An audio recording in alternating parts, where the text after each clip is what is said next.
So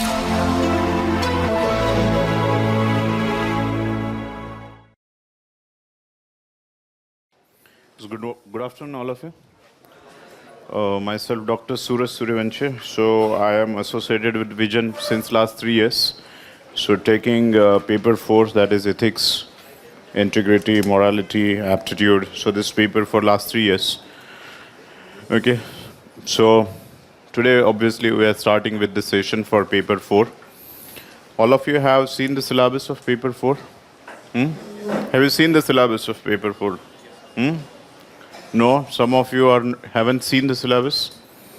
Do you know this paper has been newly introduced, okay, in civil services syllabus? When it has been introduced? 2013, okay. So at least you should have this idea, and not only for the paper 4, but invariably you should go through the syllabus. You should know the syllabus on the tip, okay. Have you seen the previous year's question paper? Previous year's question paper and syllabus is the first exercise that one should do, because until and unless you know the syllabus, you know the previous year's question paper, your approach will not be up to the mark, okay? So that's the first thing. Anyways, I'll be discussing some part of paper 4, how this paper is different from your GS paper 1, 2 and 3, because if you see paper 1, 2 and 3, they are more information-based paper. The question they are asked are very different. Here, what the UPSC is trying to see in this paper is completely different from your 3 of the paper. Now, in that regard, you first need to know that is expectation of UPSC, and with that expectation, how you can able to fulfill the expectation in answer writing. Okay, so that's a little bit of that part I'll discuss first, and then some part of your syllabus. If you know this, the scores of paper, how people are scoring since last 1, 2, 3 years, so getting 100 marks has also become difficult out of 250. So you can say that safely 100 is just a 40%, okay? And only finger counting number of people have got more than 40% of the mark. Okay, so you can imagine that scoring in this paper is not a cakewalk, okay? Yeah, there has been quite an understanding in the aspirants, like you don't require to read the paper and you can just go and venture out, and there are case studies available. So these points are fine, but then likewise you will get the marks also. People have scored less than 50 also, out of 250 people have scored. So that's around about 20% of the marks. 40% of the marks is very difficult. In this comparison, that you should be very particular about knowing the concepts, because here there is a minimum investment and maximum output. Even if you put some investment, and if you try and analyze last 3 years question paper, you will get a knack what is the expectation. Once you have that, then paper is not at all any difficult one, okay? So let me discuss some of the aspects that you should keep in mind at the beginning of the paper.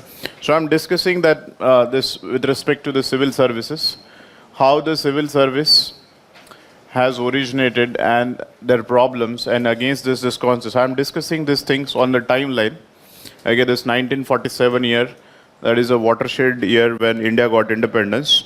So before that, there was a British administration, as we put a British Raj. Okay, and the British Raj, there were people, so there was a imperialism, okay? Imperialism was there. So this was the time, starting from East India Company, and then it becomes a British Raj, and then it continued for some period of time. So when the British colonized the India, or for that matter, third world countries, their objective was quite clear, that is economic exploitation, although they have called it as a white man's burden, okay? Are you done with the history part? Okay. What is the white man's burden? What's the white man's burden? Yes. So this is basically the reflection of the racial discrimination between the white and black. So this is a sort of justification that the Britishers have provided, that we want to rule not for the interest of Britishers or their interest, but for the sake of the people of third world countries. Because this race, that is a black race, is an inferior race, and therefore there is a historic responsibility on the Christianity to uplift the race of the third world countries. This was a justification they have provided. This was a moral justification they have provided, that there is a responsibility for them to uplift the rest of the people and their standard of living, and therefore we need to rule. But everybody knows that this was just a myth. Okay, this was the myth on the basis of which they started ruling the country. The real objective was obviously the economic exploitation. Now, since the real objective was economic exploitation, you need to understand that at this particular point of time, they were not expected as such to be a service oriented, because there was a economic exploitation as a rule. And over a period of time, to help them, they have introduced the machinery called civil services here, so as to work in their interest. So essential component of civil services here is not to work in the interest of people, but to work in the interest of their colonial masters, that is the Britishers. So essential component here is civil servants was created to serve the colonial masters rather than it is a public oriented service. Now, over a period of time, when the India got independence 1947, so obviously the British Raj was replaced by the government, okay, that is public democratically elected government, and these were the people's representatives. Now, these people representatives, along with the civil servant, obviously the structure which was created, this continued, that is the backbone of bureaucracy. Now, these two were expected to work in the interest of Indians. At least after independence, it was been formed that civil servants as well as the political representatives should have now the new objective, and they should work in the interest of people.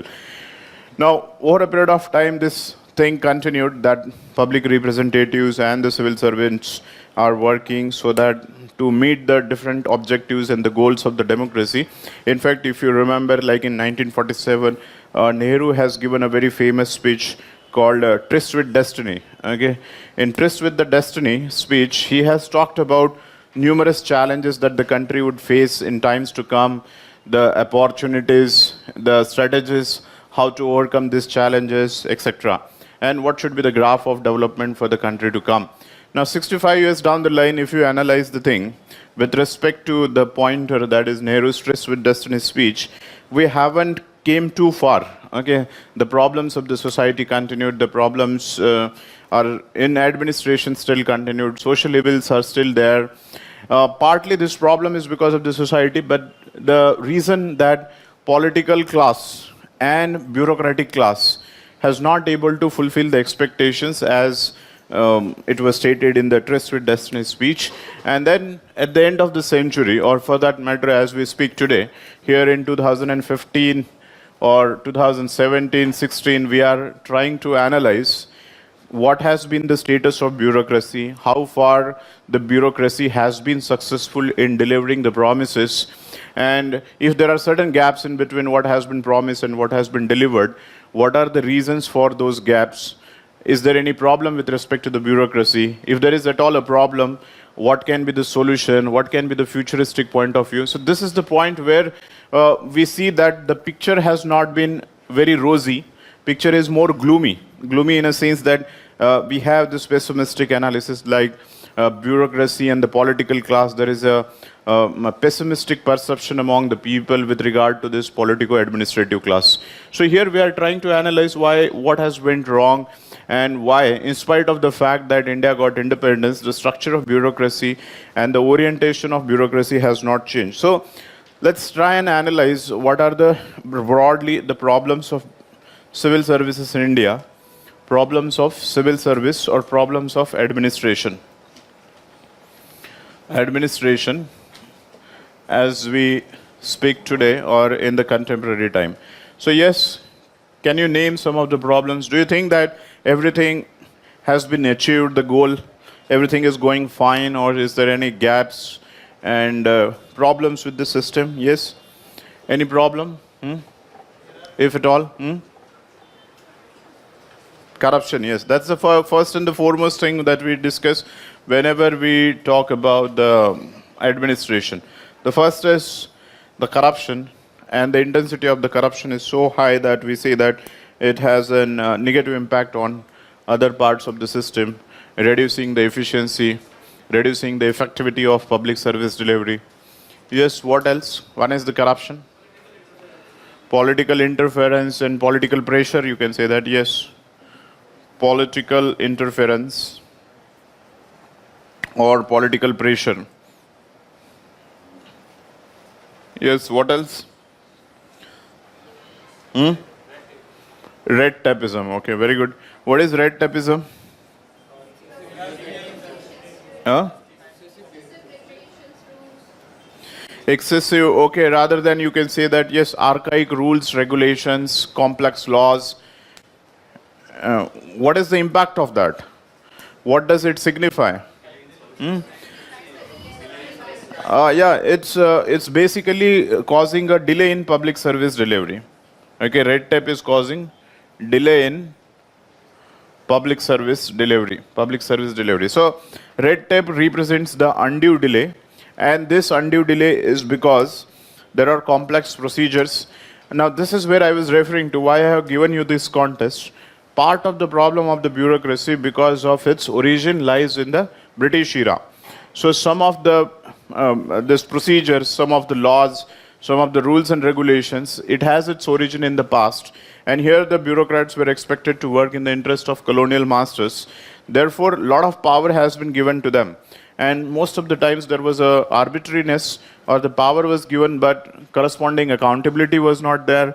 So that bureaucratic hangover still persists, the law still persists, the procedures still persist, and therefore it is causing the red tape.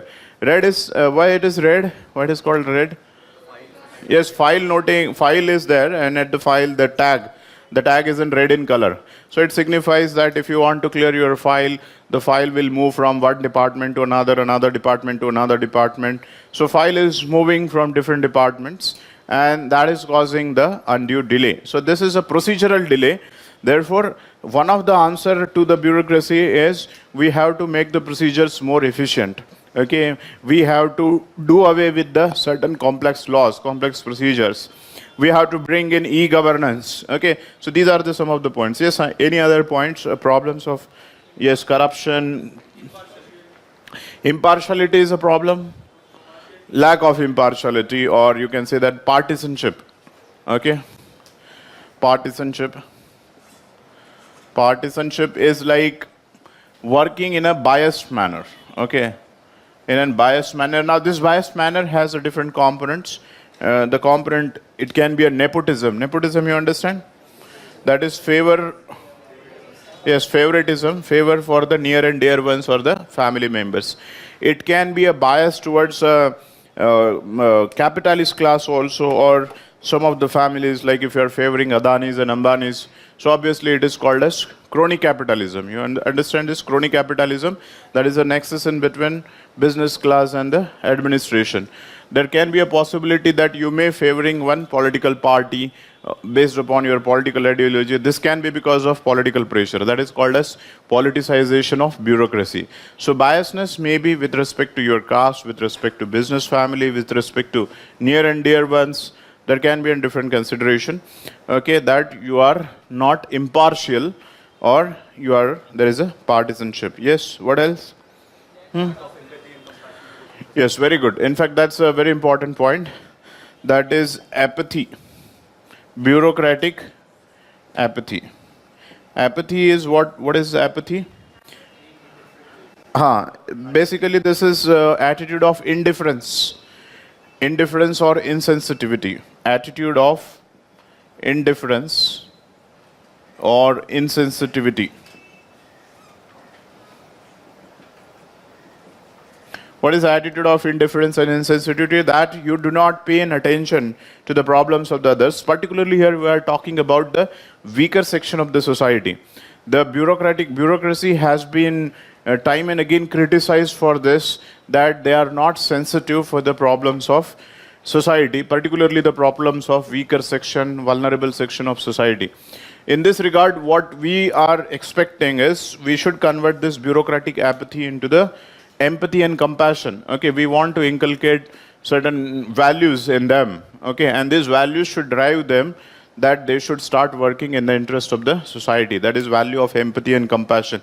In fact, that's why this is again because, see, this here is the connection Because here the civil servants were never expected to work in the interest of masses. They were expected in the interest of colonial masters. And same hangover continued. See, this is a continuation of colonial hangover, that the bureaucracy is elitist in orientation. Elitist, you understand? That serving the interest of the higher class. If you take the pyramid, so they are mostly serving the interest of the upper class, and they are insensitive and indifferent towards the people who are at the bottom of the pyramid. So this attitude is called as bureaucratic apathy, and therefore we require to replace it by bureaucratic empathy and compassion. That's why they are also called, see, they are called status quoist. Status quoist. What is status quoism? Yes, maintaining the same status, okay, without, like, they are immune to the change.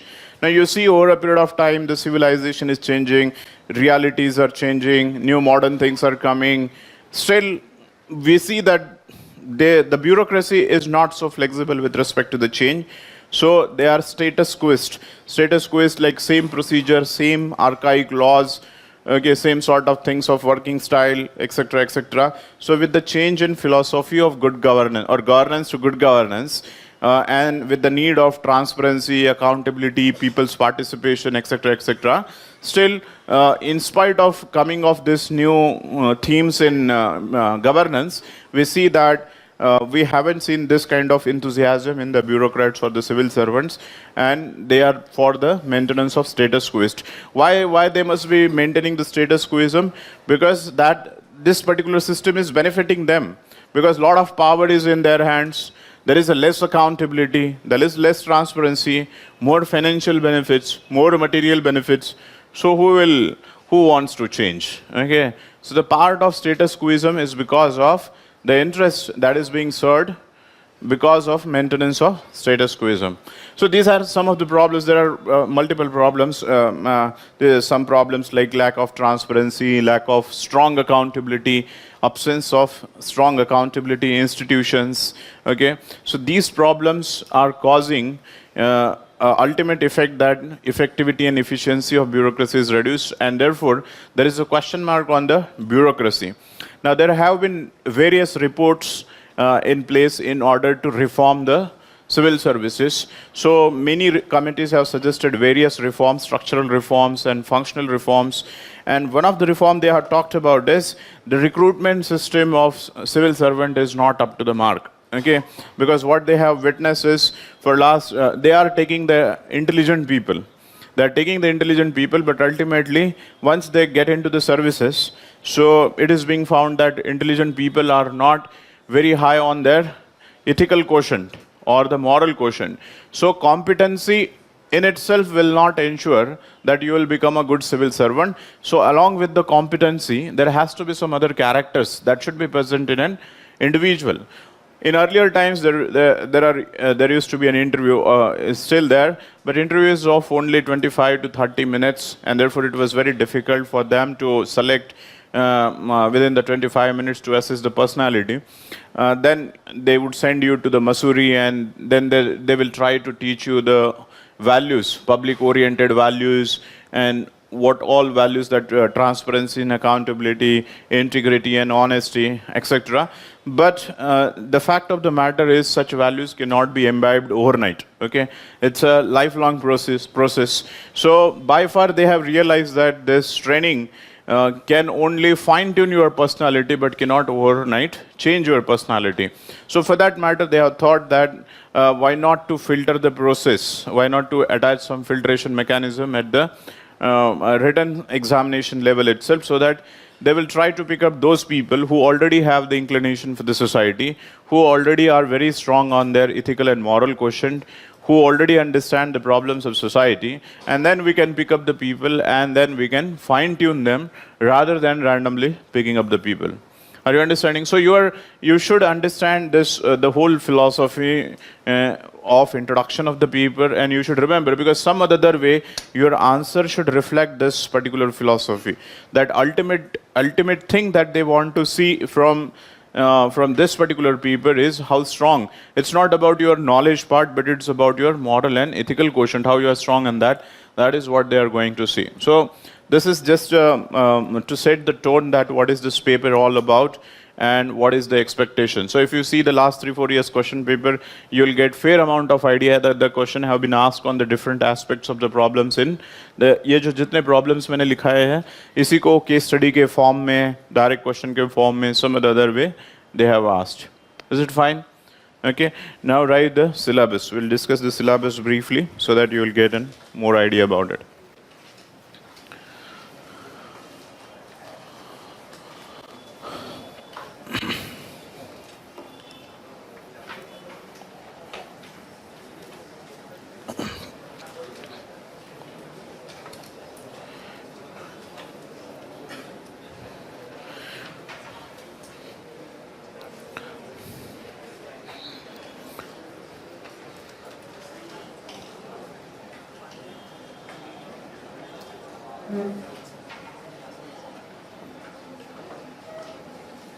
What is the name of the paper?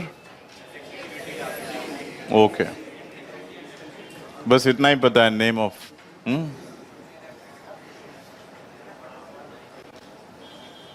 Ethics, integrity and aptitude. Now broadly, although UPSC does not divide this way, conveniently we are, for our convenience understanding, we are dividing the syllabus into 3 parts broadly. At a bird's eye view or macro view. Okay, first is your theory part of ethics. Second is application part of ethics. And third would be the case studies. In case of theory part here, you have to study the ethical concepts, basic ethical concepts and theories. Various concepts and theories you have to learn here. There are first to 5 chapters, 1 to 5 chapters. They are dealing with the theory part, moral thinkers plus. So if you see the humanities, there will be obviously some of the chapters which will be particularly related with the understanding the core part. So here you will know the know-how of ethics, different vocabulary, different terms, different concepts. Now, second part involves the application of this concept into the governance. So this is a part related with the governance, that is ethical governance or probity in governance. Ethical governance. This is nothing but whatever we will learn here, we will apply in the Indian context, Indian governance, bureaucracy, civil society, etc. So that's about the governance part. And this is the case study part. Case study part, like case study can be formed on the both on the theory part as well as on the application part. So this is a broader division, theory, application and case studies. If you see the question paper, okay, the question paper has 250 marks. Out of 250 marks, we have a division again, 125 and 125. So 125, they ask the direct question. You'll get a straightforward question, what is the definition, what are the things. And in 125 marks, they are asking the case studies. Now remember that this is only the form of the questions that they are asking is different. Okay, it's not, so the knowledge required in both the cases is the same. That is, this is a part. So direct question can come from this part and this part. Like in this case, they may ask you, what do you understand by attitude? How the attitude is useful for the civil servant. So good attitude, bad attitude. So that is a direct question. Here, they may give the same, some case study with respect to the attitude, and they will try and see the knowledge with regard to an attitude. So the only form of the question is different here. Otherwise, if you see that both of them requires the extensive understanding of all the chapters. Have you understood? So this is by and large the syllabus. Now we will go into the one by one what has been given in the syllabus. So the first point, there are 7 chapters at least. So the first point is with respect to ethics and human interface. Here I'll write this way. Ethics and human interface. This is the first part of the syllabus. The first chapter is related with the introduction. It's related with the introduction.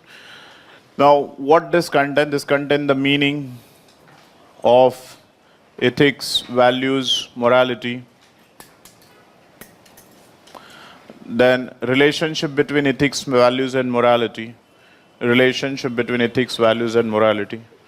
Then we have the chapter that is determinants of ethics. Determinants. What determines our ethics? From where they come from? Whether they come from society, in society. Okay, what are the other determinants from where we imbibe this ethics? Then we have the dimensions of ethics. Dimensions of ethics. So these are some of the chapters, and the last one is nature of ethics. Okay, nature of ethics, whether the ethics is subjective or objective. Nature of ethics. So this part is about to know this somehow. It's a very basic introduction, and obviously it's important also because until and unless you know the specific definition of them, specific use of the word, so you will not able to understand the other chapters, because this will set the tone for the rest of the chapters. So a basic point. After that, you have the second chapter that is related with the attitude. Attitude and persuasion. Attitude and persuasion. Now this is a psychological aspect that we see. Some of the chapter mentioned here is obviously from the psychology. Why do you think that as a bureaucrat we require to study the attitude? What do you think? Why we need to study the attitude? Yes? Why do you think that attitude should be studied?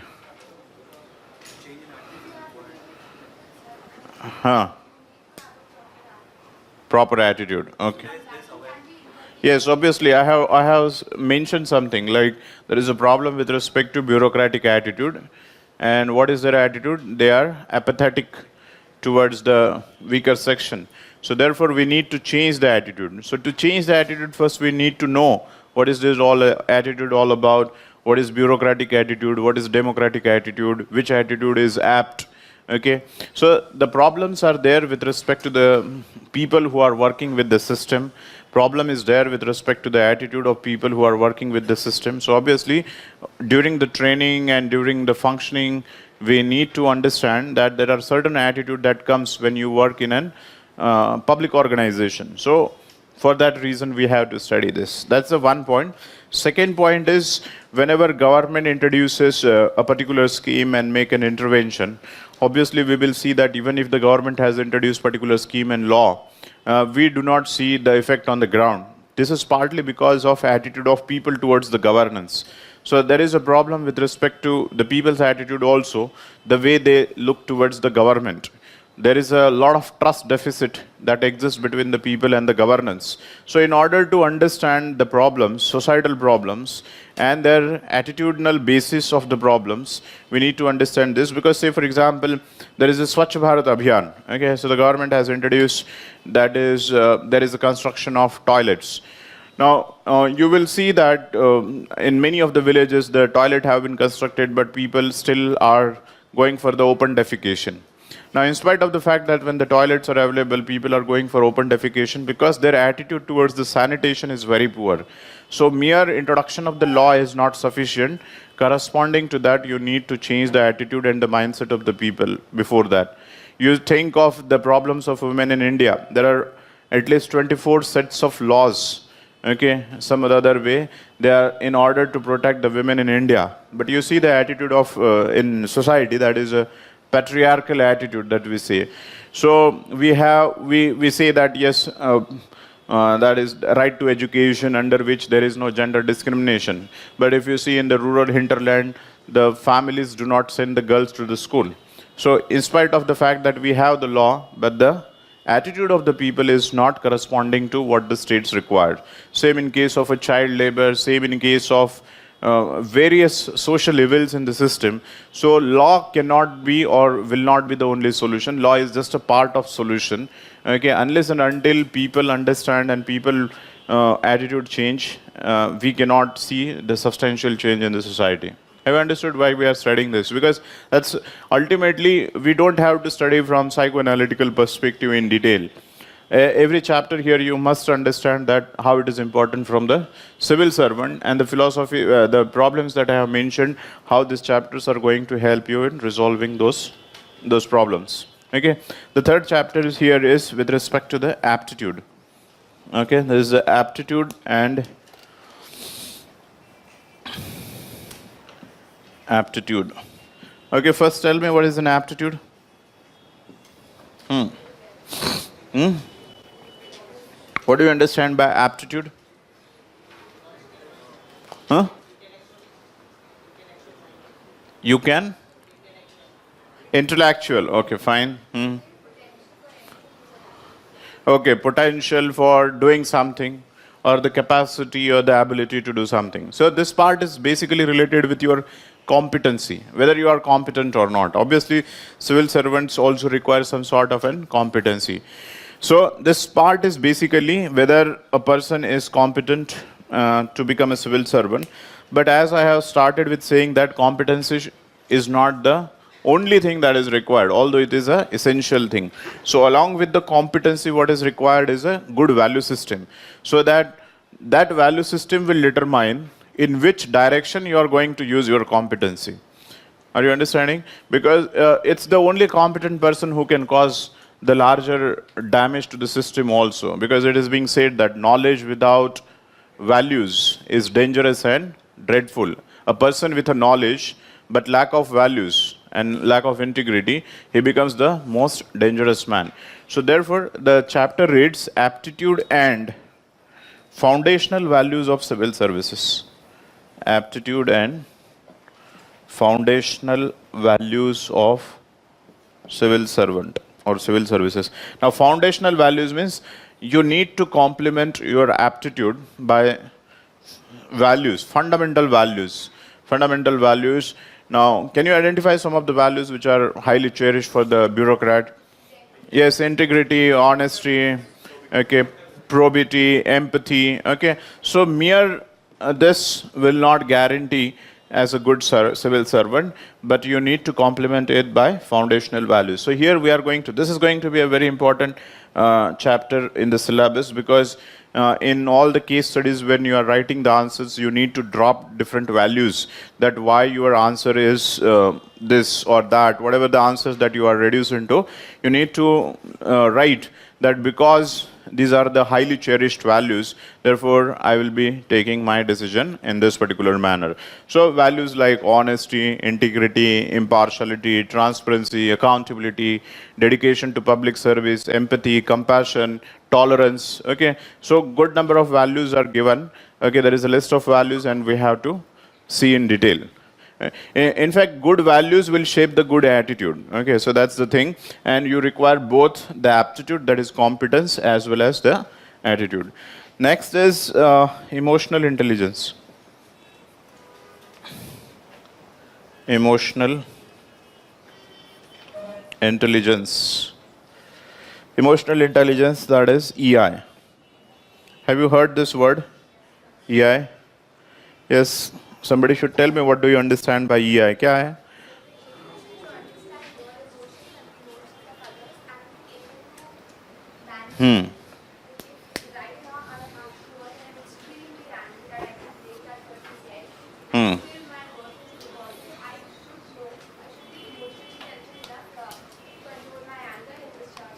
Okay, fine. Pardon? Okay, not getting swayed away by the emotions. Anybody else?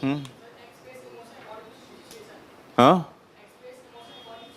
So, in which situation you will express your emotions? Yes, yes, go ahead. You are right.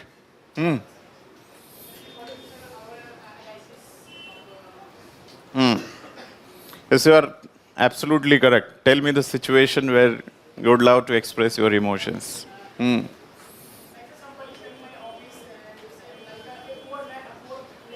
Yes, very good. Hmm.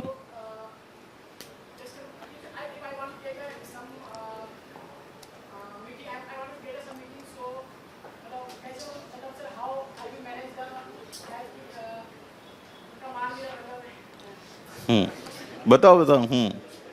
Okay, भावनाएं समझ गई आपके. ठीक है. So the point is, yes, at times you need to curtail the emotions or sort of an. See, the emotional intelligence does not mean that abandoning the emotions altogether. Okay, it's not about abandoning the emotions altogether. It is about management of emotions. So management of emotions, at times you need to abandon when they are not required or something which was unreasonable one.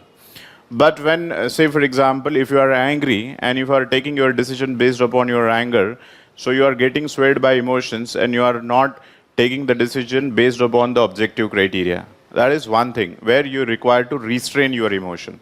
That is a management. But there may be another situation wherein the poor fellow is coming to your office or the weaker section and the problems of them, and there you cannot be remain stone hearted, like abandoning the emotions completely altogether, एकदम पत्थर दिल का इंसान. So that's also not warranted. Management of emotions involves that you need to bring and churn the emotions. Otherwise, from where you will bring the empathy and compassion. Empathy and compassion is the function of feeling and emotions. So at certain situation you may require to display it and use it for the decision making, while at other situations it require that you need to, that is, curtail it. Okay, so it is a management of the emotions intelligently. Okay, management of emotions intelligently depending upon the situation. These are the new theories in leadership. EI generally we see with respect to the IQ. Okay, as intelligent quotient and then the emotional quotient. So generally, in earlier times, the leadership theories were based upon the man should be a knowledgeable, he should be intelligent, etc. Although it's still hold a true, he should be intelligent and knowledgeable, but that's not a sufficient thing. Okay, beyond that, you need to have a emotional intelligence as well. Okay, so that's what we are going to discuss here. And the last part in the theory is moral thinkers. Moral thinkers. So here we are going to discuss both, that is, a Western thinkers, Western moral thinkers, and the Indian moral thinkers. Now this is a chapter which you might feel that whether you need to what degree we should go and study the thinkers. First, the point is UPSC has not mentioned any name of the thinkers, which otherwise it does in case of your optional paper. Like if you are from the humanity, you will invariably have topics on your thinkers, like political science, the sociology, philosophy, public administration. You will have the thinkers. Here also the thinker is there, but they haven't mentioned. It means that the focus is not on the thinkers per se. The focus is on the ideas. The focus is on the values. And which are the values? Whatever we are discussing here, the good values, like in case of foundational values, etc. Some of the other way these values have been spoken up by the great scholars in the past. And that is why we need to visit the history and read their points in order to understand those good points. So the point is not about remembering the scholar's name and doing the R&D on the thinkers, or like going in the market and opening the Socrates का book लेके आए, Plato का book लेके आए, ऐसे कुछ नहीं करना है. Okay, you just need to identify some of the very popular scholars are there and their ethical consideration, what the ethical viewpoint they have talked in their past and how those ethical viewpoints are still relevant in the contemporary time. So that's the point you should remember here. About the Indian thinkers, beyond the Indian thinkers, we have to study the Indian religious philosophies also. For the simple reason, in India, ethics is a function of religion, because most of the times we do whatever the good thing in life is because the religion asks us to do. Okay, and therefore we do that. My religion that teaches me this kind of value system, therefore I'm doing this, the good part. So we are going to see some of the religious philosophies also when we'll discuss the Indian system of moral philosophy. So this completes the theory part. Okay, that is introduction, attitude, aptitude, and foundational values, emotional intelligence, and the moral thinker. So these are the 5 parts. Second section is about the governance, that is the chapter 6 and 7, I am clubbing it together.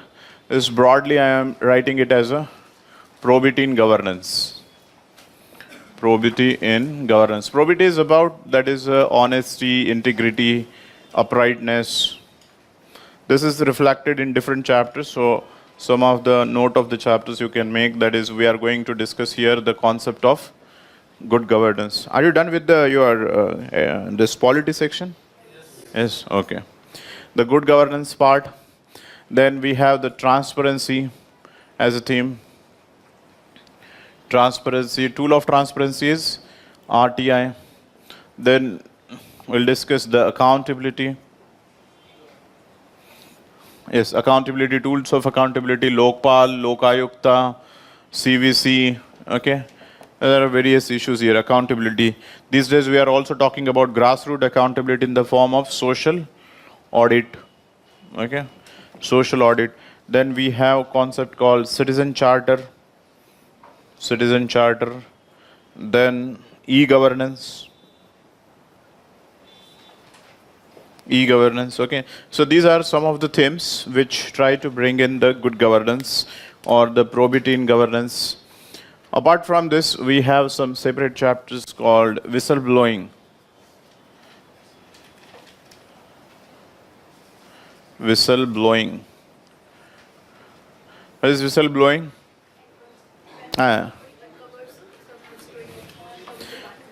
Okay, that is a misconduct. Obviously, it is ethical whistleblowing, okay, not the one, bhai wali whistleblowing nahi hai. ठीक है? The whistleblowing is to, if there is any misconduct, any injustice that is happening within the system, okay, then you expose. That requires a courage, but there are certain problems with respect to the whistleblowing in India because there is a problem of victimization of whistleblower, okay. They are murdered, they are harassed, they are transferred, they are suspended, they are physically targeted. So there are various problems of whistleblowing, because of which there is a lot of deterrence in India. Therefore, people do not dare and come forward in order to expose the corruption. One of the things, like Vapam scam, you must have heard about. Okay, so in case of Madhya Pradesh, you have seen that the people who have become a whistleblowers have been targeted and murdered. Okay, various cases are there. So we are going to see here what is the ethics of whistleblowing, when the whistleblowing is required, etc. So these are the points within the governance. Apart from governance, we have two more separate chapters, like corporate governance. Corporate governance. In fact, the theme here we are going to do is good corporate governance. The good corporate governance. Good corporate governance and CSR. CSR is one of the part of good corporate governance. What is CSR? Yes, corporate social responsibility. And then finally, we have ethics in international relations. International relations and international funding. Okay. There's the IR part, that ethical issues in international relations. Rest of these things are more related with the Indian administration. Ethics in international relation and why at all as a part of a government we should study the corporate governance? Why we should be at all caring about the ethics in corporate governance when we are going to join the civil services, which is a public oriented organization? Okay, that is one that these days we are coming up with PPP. That's why the participation of the government in the private or privates in government is increasing. That's one. Lateral entry of the people, and we've also seen like in UIDA, it was not only Elecani came with the entire corporate governance and the entire backup he came with. Okay, fine. That's also, yes. We can incorporate Regulatory bodies, yes, for the corporates. we can incorporate good practices. Good practices, okay. In fact, government is corporate in one sense when it comes to the PSUs. How the PSUs are operated. They are absolutely the corporate.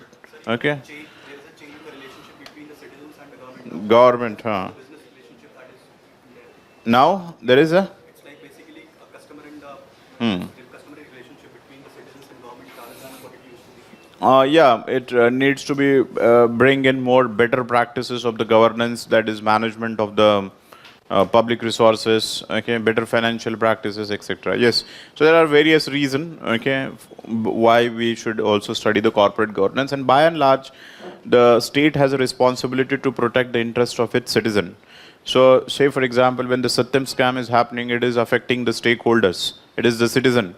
Okay, so it means that somewhere your regulatory aspects are failing, and therefore it is ultimately hampering the citizen at large. So, in good governance, the philosophy is citizen-centric governance. So, wherever the interests of the citizen are getting affected, the state has a role to regulate all such aspects. But apart from that, as we have mentioned, that regulating the PSUs, then PPP, and then changing role of government and the notion of governance in contemporary times.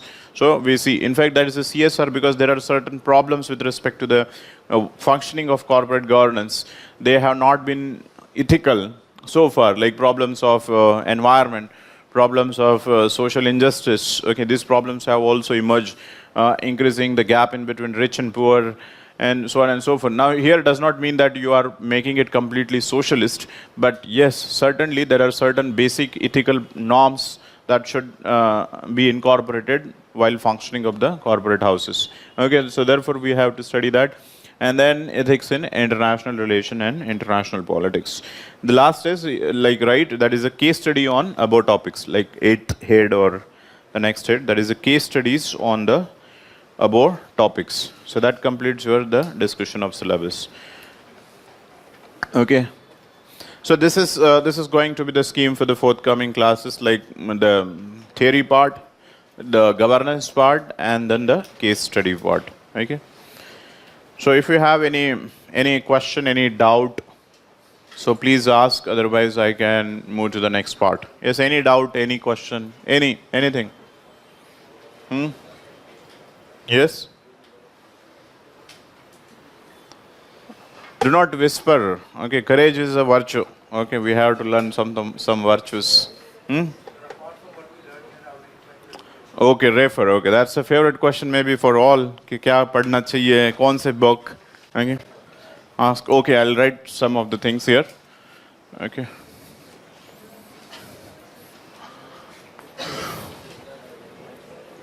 What all required to be, how to prepare the paper for, and etc.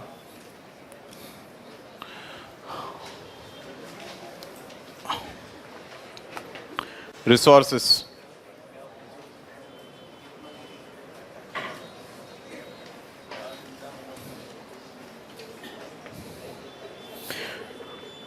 Resources, I'll divide this way. Notes, books. Okay. There are certain government documents you should read. Anything extra if it is required to be done. Now, obviously, if you are doing all the classes, this should be the foundation and maximum thing you should refer to from this. Because in this paper, as I have already mentioned, you need not have to purchase too many books. It's not about the information. It's about conceptual understanding and application of those concepts. Basic two documents you should have always with you is, one is your syllabus and second is previous year's question papers. Okay, previous year's question paper and syllabus. With respect to that, you should keep your preparation on track. Class notes, because all the relevant things what is required for the UPSC's point of view will be obviously discussed here. Believe me, 95% of the things you can bank upon the class notes. If you are good enough to explore the notes, it can be 100% also. But then you're required to do some lot of side from your side also. Some efforts has to be put. Apart from that, you must have been given, or after the class, they will distribute you the printed notes. So printed notes, yes, if you have time, you go through it, okay. That's also reinforce what has been taught in the class. I'll be telling you if any relevant thing that has to be referred again specifically, which is a mandatory from the printed notes. Okay, that is the institution notes will be given. There are 2 booklets. Okay, so I'll be referring to at times when it is required, if at all required. Coming to the books, there is a book by called as Lexicon. It's by Chronicle Publication. It's a very small book, okay? A small book in the form, like lexicon is sort of a dictionary. So it's a dictionary of ethics. Ethics terms are given in it. And that much is enough for us. Although it is like in case of a spectrum for history, must have reading. It's a small book, but quite relevant in a sense that if you see the last 3 years question paper pattern, okay, and what is required to be prepared for the examination, so that relevant matter is dealt by this book. So a small book, quite a meaningful book, and as we progress, you can simultaneously read that book as well. Then you have another book by Arihant Publication, and then you have a book from a person called Subbarao. Okay, paper 4, Arihant Publication, book on ethics, and book by Subbarao. Now, this is slightly, that is the next level book, Arihant, and one notch ahead is Subbarao. But then the problem with these two books are, although you will get some additional fodder, but then you will get too many theories which are not required from UPSC's point of view. Like say for example, if the attitude chapter is there, the emotional chapter is there, emotional intelligence, so they are going to discuss some 8-10 different scholars and their scholarly article, how the attitude is shaped, how the attitude and behavior are interrelated. So scholarly studies are given.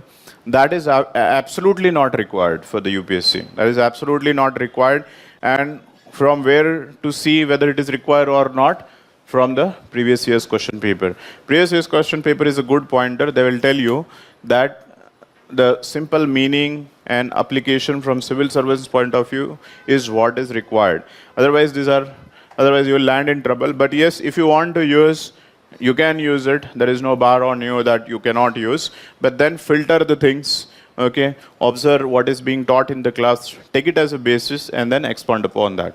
But again, not mandatory. It's up to you whether to go for it or not. Government document, there is a ARC report, ARC second, report number 4. Report number 4, that is ethics in governance. Okay, this report is good one. Although it is a bulky document, still you can at least have a PDF copy of it. You can read the introduction, you can read here the conclusion parts and the boxes. Okay, this will help you in understanding some historic perspective with regard to ethical underpinnings in India. This part is quite helpful in the second part. Second part in a sense that not a theory, but the governance part. So the governance part, ethics in governance, report number 4, ARC. ARC, you understand? Administrative Reform Committee second has come up with certain reforms in administration. So one of the reforms they wanted, that is with respect to the ethical issues. So you can have that report, introduction, conclusion, you will get some catchy phrases, catchy lines. You can use them otherwise for the essay writing also. Okay, they have discussed the historic perspective in a sense that what the Kautilya has talked about the corruption in Arthashastra, what was the system then. Okay, so such kind of philosophical aspect also help you in broadening your horizons. Okay, so that's about ARC. You can also read the Yojana. Again, I am not suggesting Yojana per se for the ethics, but whenever you are reading the Yojana for your paper 2 and 3, okay, or for paper 1 in some geographical aspects, so just keep in mind that how you can use this catchy introduction or the conclusion in your ethics part. It's not something like for the ethics go and purchase the Yojana and then try and find out where are the ethical issues. You will not find, you will go mad, okay? Because ethics are something that reflects in the overall philosophy. Whenever you are reading something, you should just keep in mind that how the article has been articulated with respect to different values. Okay, so that's about it here. Now, what is extra required to be done for this paper? This paper, you have to keep your eyes, ears, and skin and body open in a sense that you will get a lot of stuff from reading. Okay, reading the books, reading the magazines, and no special preparation is required. If once all the concepts are ready, the value addition that has to be done from the current affairs, like whatever the newspaper you are reading. Because in newspaper, you will get acquainted with the different controversial issues that are happening in the society. Then after reading, you should reflect upon it. That is, what are the different dimensions? Say, for example, these days we talk about Section 377, okay? That is related with the criminalization of homosexuality or with respect to the LGBTs. So what are the group of people, how the conservatives look towards the LGBT, what are the constitutional basis, is there any human right violation, is the law which is there, can law be also a bad law at times, okay, should we abolish it? So these kind of the ethical underpinning you should understand, and that will be there only when you are thoroughly reading the newspaper. Say for example, there is a discussion on the section 124A, okay, that is about the, yes, sedition charges. Now, in case of a sedition charges, you should also have in background that one of the ethics in democracy is freedom of speech and expression. It is only ethical to question the government in order to make them accountable. So, merely questioning the government is not an ethical thing to do. Are you understanding? So, this kind of things. But then there are certain so-called reasonable restriction. As Article 19 Clause 2 says, there are certain reasonable restriction. So, whether a particular speech is falling under the reasonable restriction or not, so what should be the balancing approach? So these points will be dealt by current affairs only, and in many of the cases you will find the good number of case studies will be there on the basis of contemporary issues that are happening. So here, whenever you come across good examples, good quotations, jot it down separately, because this will be of immense help in your essay writing, in your ethics paper, obviously. Then some anecdotes, if you can think of anecdotes, then short stories. I will say that there is like Gandhi's book, My Experiment with Truth. Okay, at least since you have a time, all of you must be appearing for the next year. So at least any good book, I am saying that any person who must have inspired you in your life, and read the biography, autobiography of those people. Okay, you will and try and find out what are the ethical issues that are coming from their life. Okay, be specific in analyzing their history and try and pick up those values, try and pick up those catchy phrases, and then you can write it whenever things comes. So these kind of exercise is up to you that how to, but that will happen. That will not happen overnight. That will happen slowly, gradually. You need to have a patience, because unless and until you understand the basic concepts, you may not able to like skim through the current affairs so easily. So that's a long process. Okay. So this is it about the how to go about the paper and what are the things that is required to be keep in mind while the preparation of this paper. I believe that this paper is more about concept understanding and the better articulation. If you have a very rational and a sane mind, and if you are not like victim of so many prejudices that are existing in India, and there are too many. Okay, we have a multiple identities in India. We belong to some caste, we belong to some religion, we belong to some region, we belong to some political ideology. So there are a number of things with us, but out of this fringes, if you see the rationality and you have a better articulation, then this paper is yours. Here you can score a maximum marks, and you can make certainly a very big edge over the rest of the people, because in rest of the people it's just a matter of a time, rest of papers, that it will take some time for you to get the information. 1 year, 1.5 years, 2 years is required, but once you get all the information, there is a saturation point. In this paper, that's not the case. Information is not more. It's all about your rational mind articulation. So at any point of time, people get less than 50 marks also, and the marks shoot out to 125 also. So that becomes a huge difference to your final total. Okay, so this can make you and break you also. And believe me, if you put less efforts, you'll get the maximum returns. But you should understand that what kind of the efforts are required in this case. So for example, in case of newspaper, when you read the editorial page, after 1 or 2 days, you will find in Hindu there is a reader's replies to this editorial column. In reader's reply, you will find there are different dimensions, what has been discussed. Okay, in briefly 3-4 lines, you will get different dimensions. You see in the case study, they ask you what are the different alternatives available. Many a times this will help you in brainstorming the process, because most of the times what happens whenever we read the this editorial page, we feel that okay, this is written a very good piece of article and this is the truth, and it's very convincing. The next day we read somebody writing very scathing remarks on that person and very convincing way. Then also we say that okay, this, oh no, that was not correct, this guy is more correct. Immediately the second reader will write something, oh, this guy is more correct.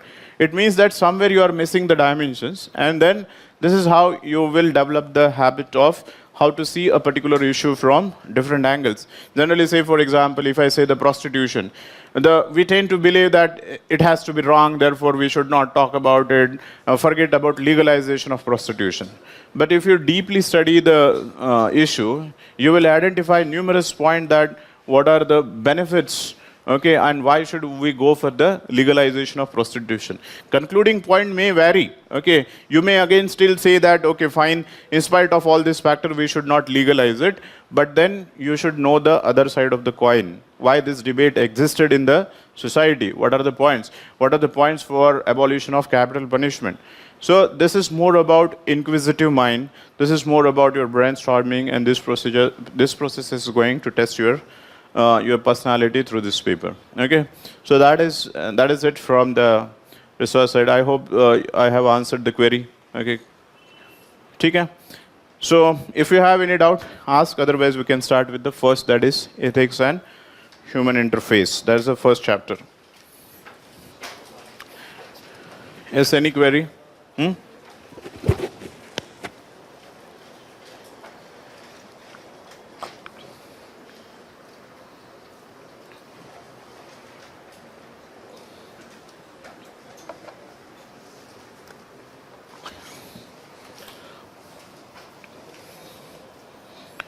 So first, right, the ethics and human interface.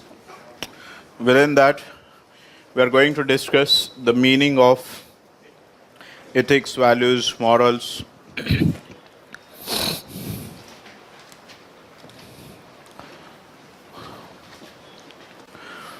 So the first chapter is ethics and human interface. So first we are discussing the concepts or meaning.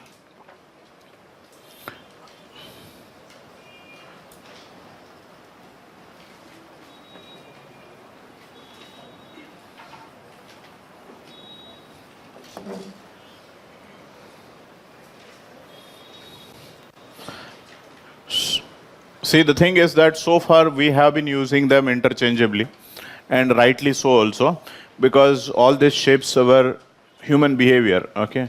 So utility of this is ethics, morality, and values, okay, shapes human behavior generally towards the desired direction, what is good for the society. And therefore we are abiding by the rules, regulation of society. And this regulations, what is placed upon them with respect to what we have in terms of values and ethics and morality. But now, beyond this generic observation that all of them help in guiding our behavior, we have to be more specific now with regard to understanding how these terms are different from each other and how these terms are interrelated with each other. Okay, so the first we will discuss each one of them separately, and then we will discuss the interrelationship between them. So the first we are starting with the values. What are values? Okay, now values, as the word itself suggests, that is, you value something. What you value? Something to which you attach importance. Okay, every human being will attach importance to some other thing. Now, it's not necessary that all the people must be attaching importance in a same degree to the same thing. Okay, there is a variety to which the group of people attaches importance to. So, It depends upon individual, it depends upon different group of people, it depends upon society to society, culture to culture, to which people attach importance to. Now the word I have used is importance because that's why it is called valued. This is a valued thing. So write some definition about it. Values. Values are the abstract things. Values are the abstract things. Abstract things. Abstract things to which individual, abstract things to which individual, group of individual, comma, group of individual, or society attaches importance. Attach importance. Abstract things. These are the abstract things to which individual, group of individual, or society attach importance. Underline the word importance. Okay, the key word here is importance. Why I'm telling so? Because you need to differentiate between the ethics and morality from the values. Now, write in continuation. In other words, values are the worthy things.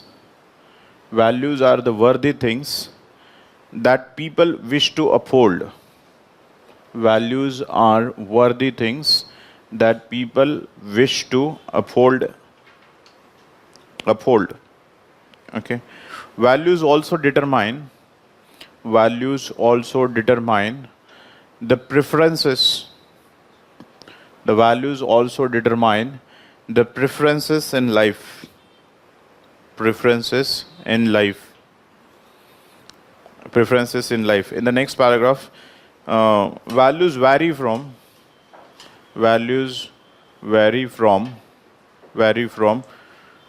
culture to culture, place to place. Yet there are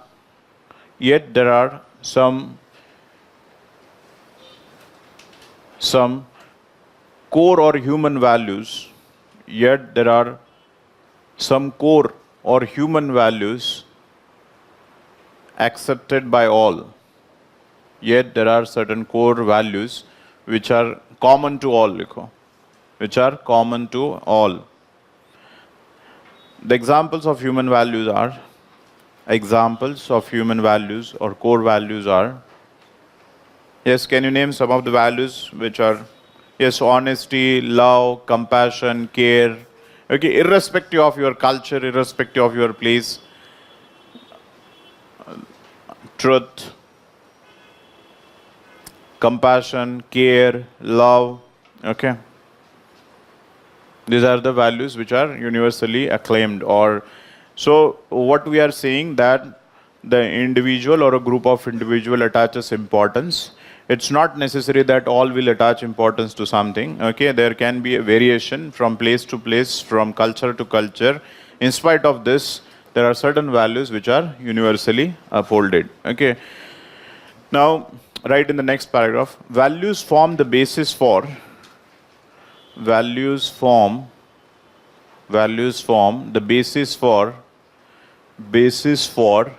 ethics and morality. Values form basis for ethics and morality, which in turn helps in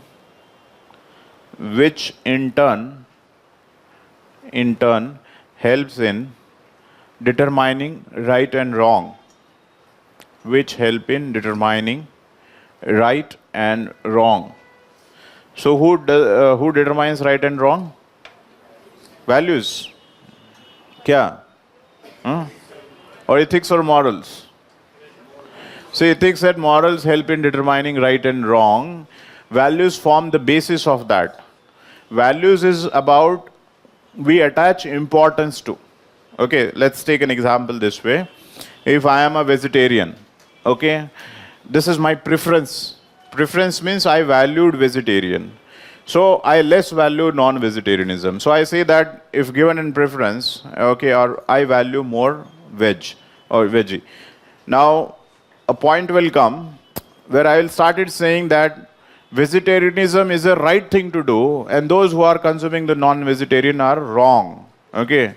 Now, this is a domain of ethics and morality. When I say the word right and wrong, it is a domain of morality and ethics. And if I simply say I attach importance to this, it is about I value.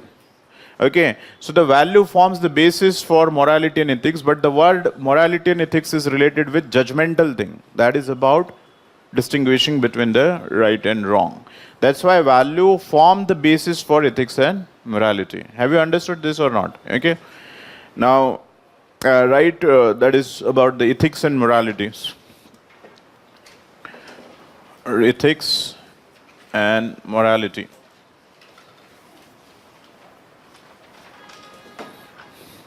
Okay, right? Ethics and moralities are the principles. These are the principles. Ethics and morality are the principles that help in determining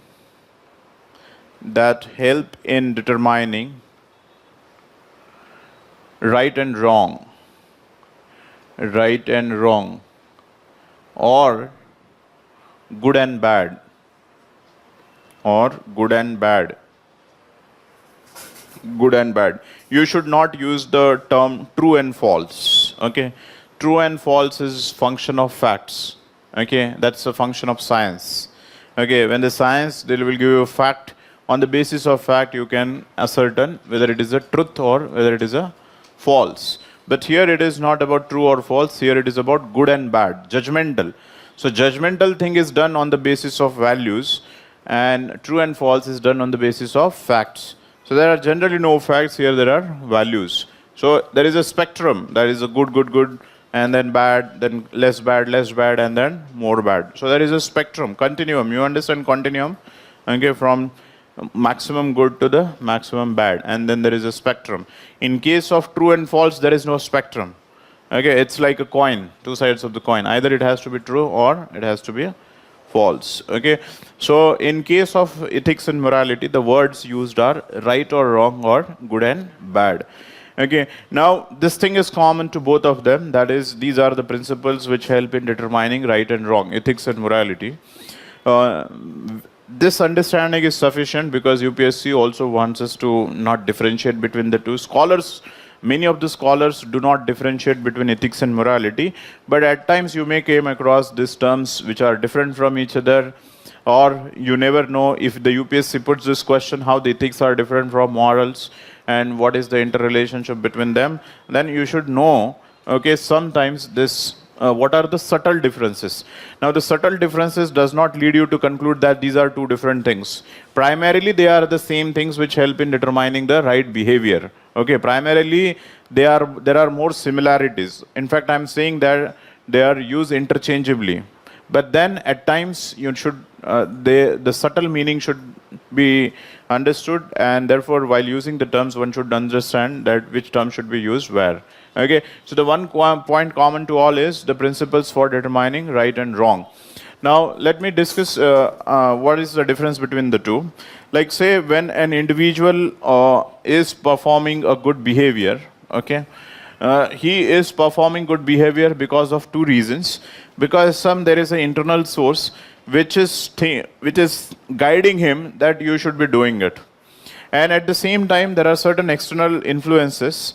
Okay, like say for example culture, society, religion, okay, organization, because when he joins the organization there are certain organizational ethics, profession, okay, constitution. So there are certain external sources which are providing him the code of conduct. Okay, what is good for the society, something good from the cultural point of view, societal, religious, organizational, professional. Therefore he is having a good behavior. Okay, so here what is this? The internal source on the basis of which he is doing right and wrong, this is morality. Okay, and the external thing is part of his ethics. Have you understood? So write something about, first write the ethics. Right ethics.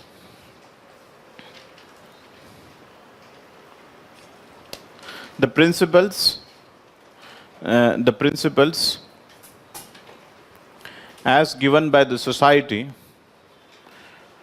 principles as given by the society, comma, culture, religion, comma, religion, organization,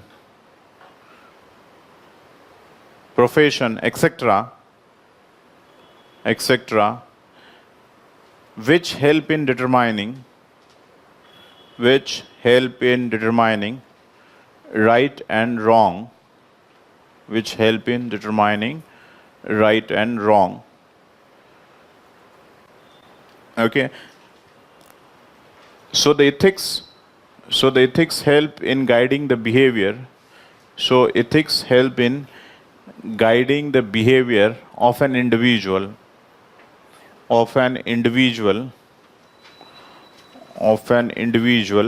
by providing the individual with certain set of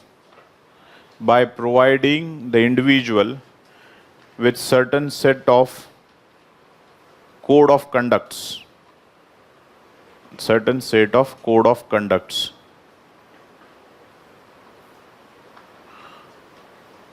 of ethics is external to individual. Source of ethics is external to individual. Individual follow the principle of ethics. Individual follow ethical guidelines, or whatever you want to write. Ethical guidelines because he needs to fit himself. He needs to fit himself into the given system.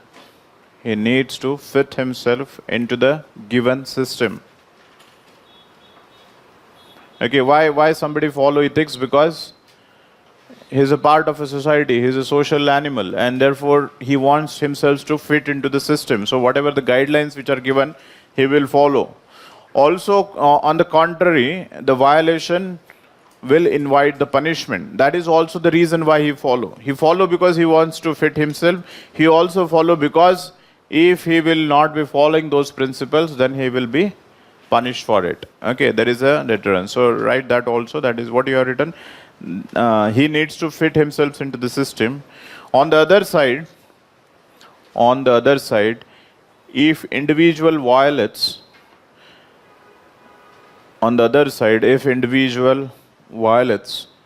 ethical principles, he will be punished for the same.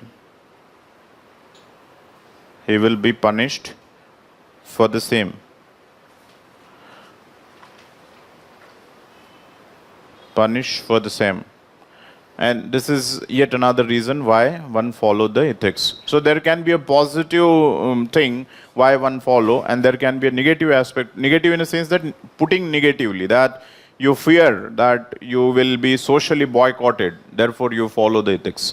So these are nothing but guidelines of good behavior which are external to individual. That helps in guiding the behavior. Now write the morality. Morality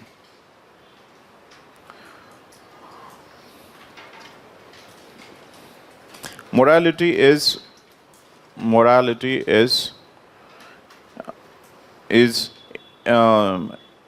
individual. It is about the individual principles.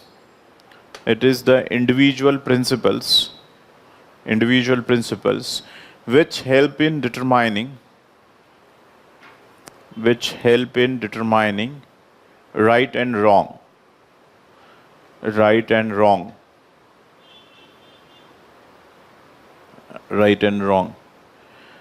The source of morality is internal to individual. The source of morality is internal to individual.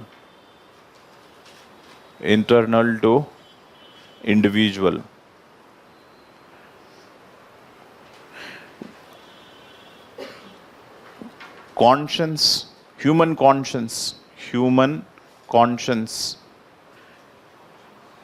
human conscience, that is the ability to differentiate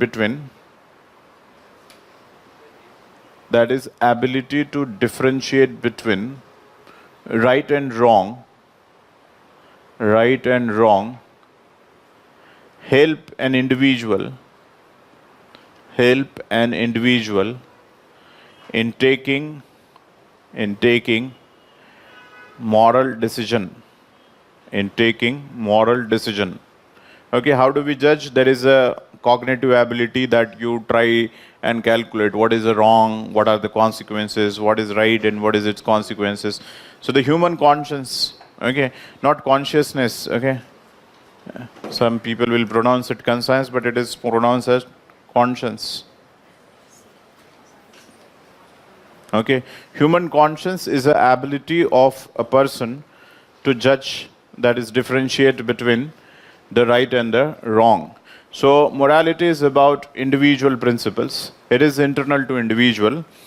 Now, why we follow morality whenever we want to fit ourselves, that we have discussed in case, because there is an external source. Why we follow morality? What is the ultimate effect of when we follow the morality? Self-satisfaction, yes.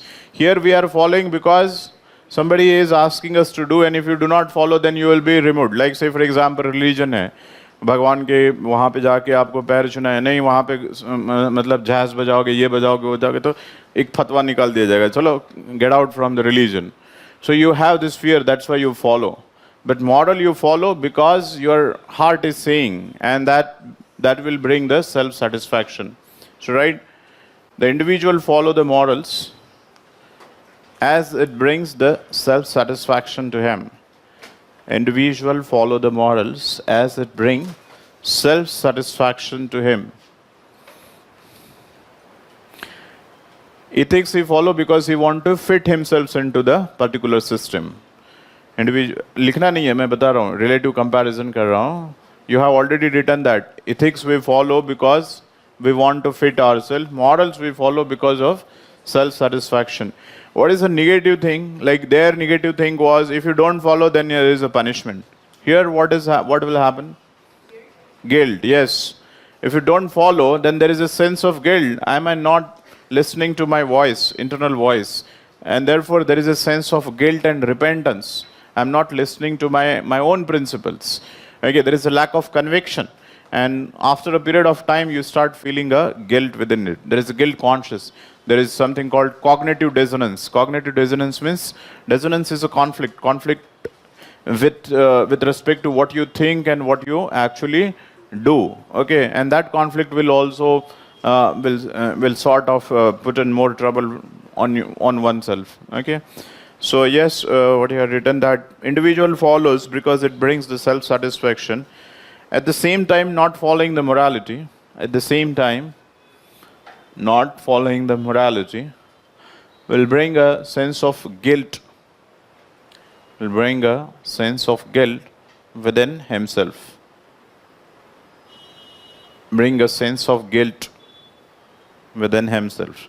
And that's also the reason why we follow. Like, say, for example, if you are working in an organization, MNC, you are getting handsome money.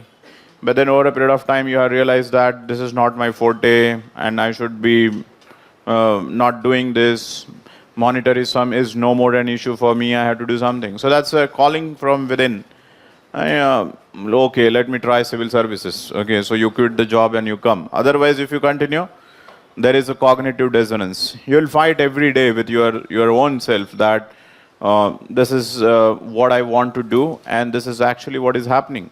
Because society is putting a pressure, okay, in some different ways. You have to do some other the job, etc., etc. That's also a sense of ethical issues, okay. But then there is a morality also. Okay, so let's now discuss about the relationship. Have you understood what is ethics, what is morality, what are values? Now write the relationship between the ethics, morality, and the values.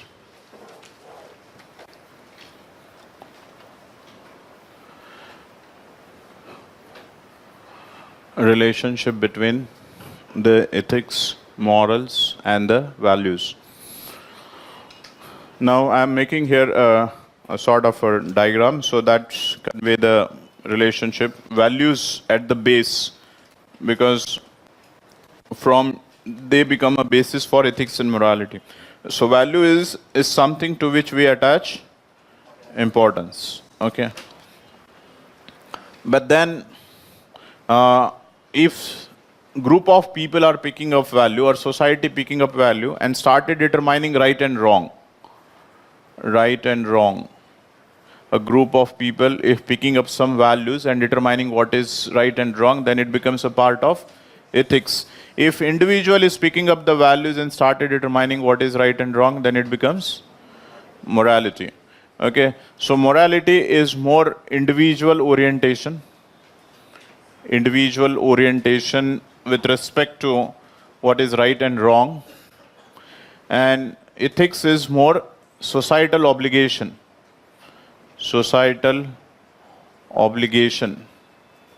और society लिखो, मतलब वही है, societal obligation. Now this society can be, it's a complete society or part of, like it can be religion, it can be organization, it can be profession. Again, from profession to profession there may be a different sets of ethical principles, like we say organizational ethics. Okay, so both are domain of right and wrong. So whenever we are using the term right and wrong, it's a domain of ethics and morality. Values form the founding stones for both ethics and morality. Now further, see, when I'm saying that moral at individual level and ethics, most of the times if you see, what you think is right and what the society think is right is absolutely same. Most of the time, say for example, bank robbery is a bad thing for the society, then the bank robbery is a bad thing for the individual also. Okay, likewise, if you say that different things, what the society consider wrong, and most of the times we also think that is wrong thing to do. Okay, but at times there may be a conflict, and where the morality, that is an individual person's viewpoint, may be different as that of the broader value system of the ethics, and therefore the conflict comes in between the morality and the ethics. That we're going to see in separately what is the conflict in between morality and the ethics, and which one is good and which one is bad. But at this point of time, it's required to be understood that why this thing is morality. Whenever we have the moral principle at individual level, morality does not fall from the sky, neither it passes through the parents, through your DNA and chromosomes. Okay, it is obviously coming from the society. Why there is a connection between the two?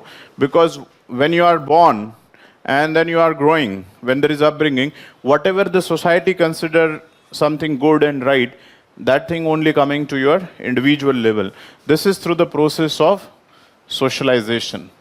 Okay, through the process of socialization, ethical guidelines becoming your moral principles. Ethical guidelines becoming your moral principles, that is through the process of socialization. And when the moral, now think of how the ethics evolves for the first time. Like any individual must have thought. Say for example, let's take an example of Sati Pratha. Okay, and here a case of Raja Ram Mohan Rai. Now, at that some period of time, sati was considered as a value, therefore there was nothing bad about it, or people have accepted, majoritarian people had considered that this practice should be there. But then Rajaram Mohan Rai thought that this is wrong thing to do. Now, this was a part of ethics and this was his morals. But the thing is, over a period of, now how the moral becomes also an ultimately ethics, if people are supporting, so many people will come together. A point will come, these people will deliberate upon that this should be the new ethical principle for the society. They will codify that the one who is going for the sati is the wrong thing to do. So that becomes a new codification. So morality, the sum total of morality, and after its codification and formalization, it becomes a part of ethics. Okay. codify when individual thinking, and then there is a larger consensus for that individual thinking and larger support from the individual thinking, then it becomes a sort of societal norm. So that is how the interrelationship between the three. Otherwise, if the question are asking about the ethics, morality, and this separately, specifically related to chapter, you have every reasons to give the description. Otherwise, for all the forthcoming classes, we are going to use them interchangeably. Okay, values are nothing but they are the part of morals and ethics. The only point here ultimately is everything is being used for the right and wrong. That is helping us to do right and wrong. So that's the ultimate purpose of this understanding. In fact, write that importance of ethics, values, and morality in life. Why at all we follow these aspects. क्या break वगैरह होता है क्या कुछ? हाँ? Right क्या? अच्छा no है. I heard no. रोज होता है या नहीं है बताओ बस. Why the people are divided so much? Huh? Okay, थोड़ा सा ये इम्पोर्टेंस लिखते हैं और फिर लेते हैं ब्रेक. 5 minutes का ब्रेक लेंगे. Write the importance. Then we can take a break.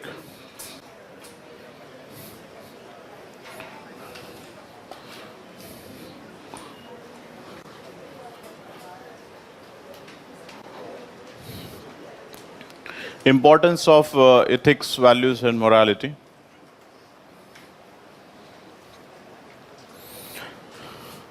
Now see, all these are going to ensure the human behavior, that is good human behavior.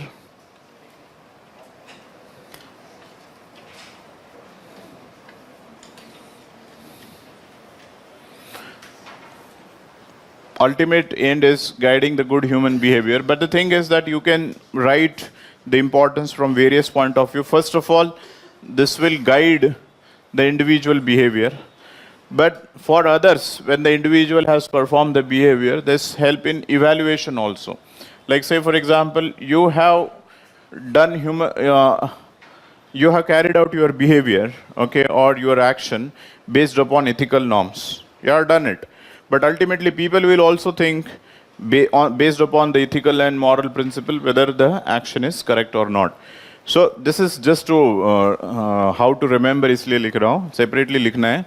So at individual level there are certain advantages. Then at societal level there are certain points. Then at organizational level, legal level, organizational or institutional level, legal level, etc.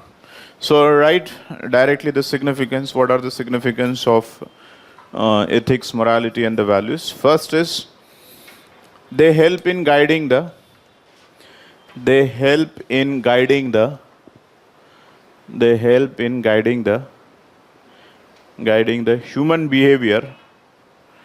human behavior towards the desired end. They help in guiding the behavior towards the desired end. Next, they help in making right decisions in life. They help in making right decisions in life. That's also at individual level. Next is they help individual to adopt himself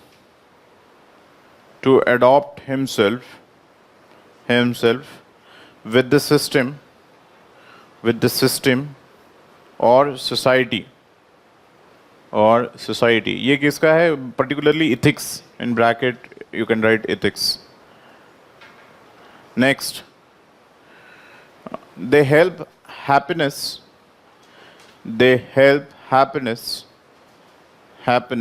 or personal satisfaction at individual level. at individual level. ये किसका है? Morality. Okay, in bracket you can write morality. Next, you can write, they help in maintaining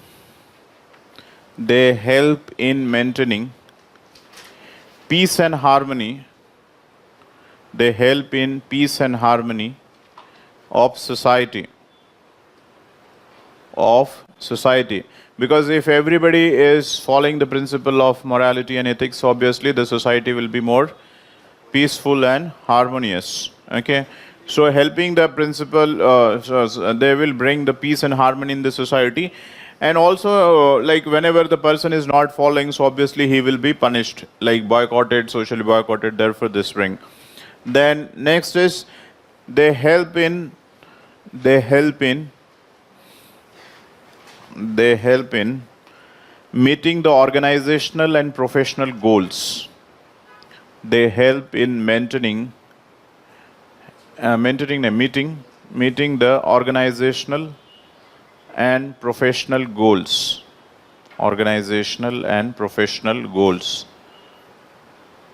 Next is they help in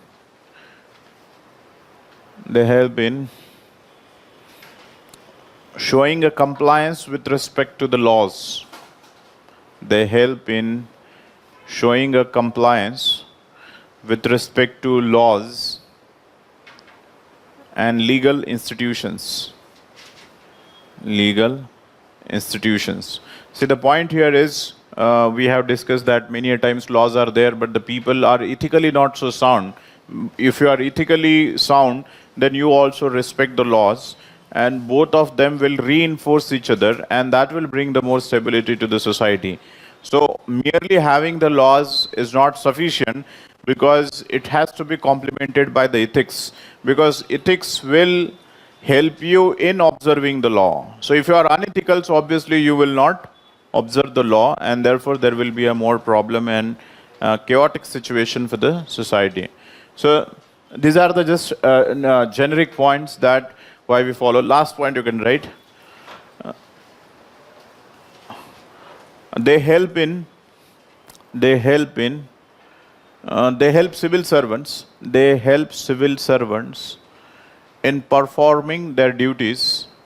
They help civil servants in performing their duties diligently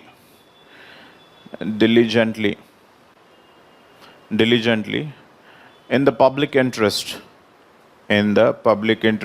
This was not specifically required to be written, but I have written because there is an application. Ultimately, you have to see from civil servants' point of view. Otherwise, when I have mentioned the last but one point with regard to meeting the organizational goals and professional goals, it means that the civil servant as a profession is also a part of it. But yes, special thrust is required to be given because we are dealing with the public services. In fact, the essay can be written on this, that all the problems what I have discussed in case of bureaucracy, they are the problems of lack of ethics and morality. So this help in tiding over all the problems which are there in the government, like problem of transparency, accountability, red tapeism, politicization, criminalization, favoritism, nepotism, corruption. Okay, so in fact this is the reason why we need to make the civil servants more moral and ethical, so that the governance and the country should run on the more ethical and the moral basis. Okay, so that is about the importance. Okay, next thing we will continue. We'll take a break of 5 minutes. Okay, so then we can gather. Shall we start? What was the point? Last point? Okay, importance.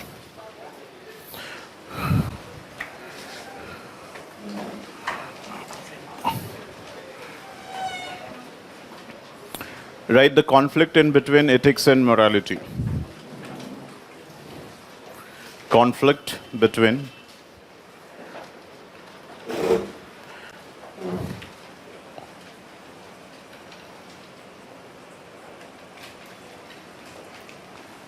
ethics and morality.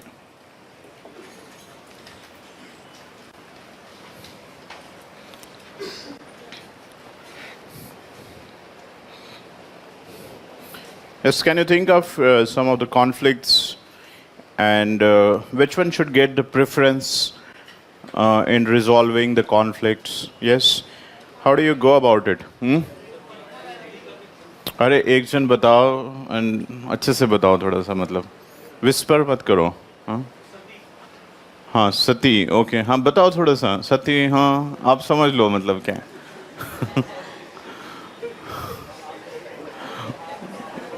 Okay हाँ हाँ बताओ.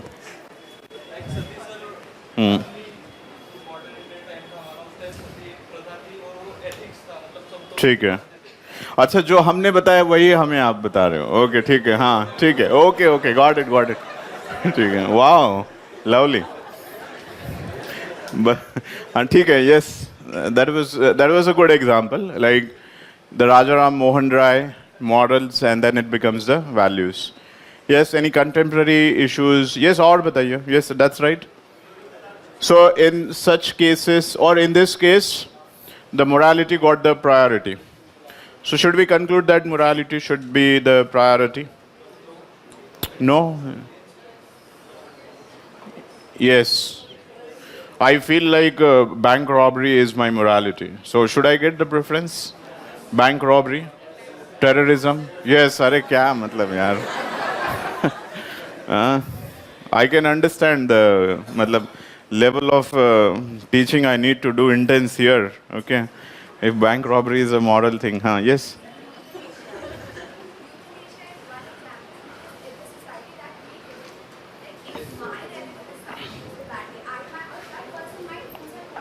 Okay.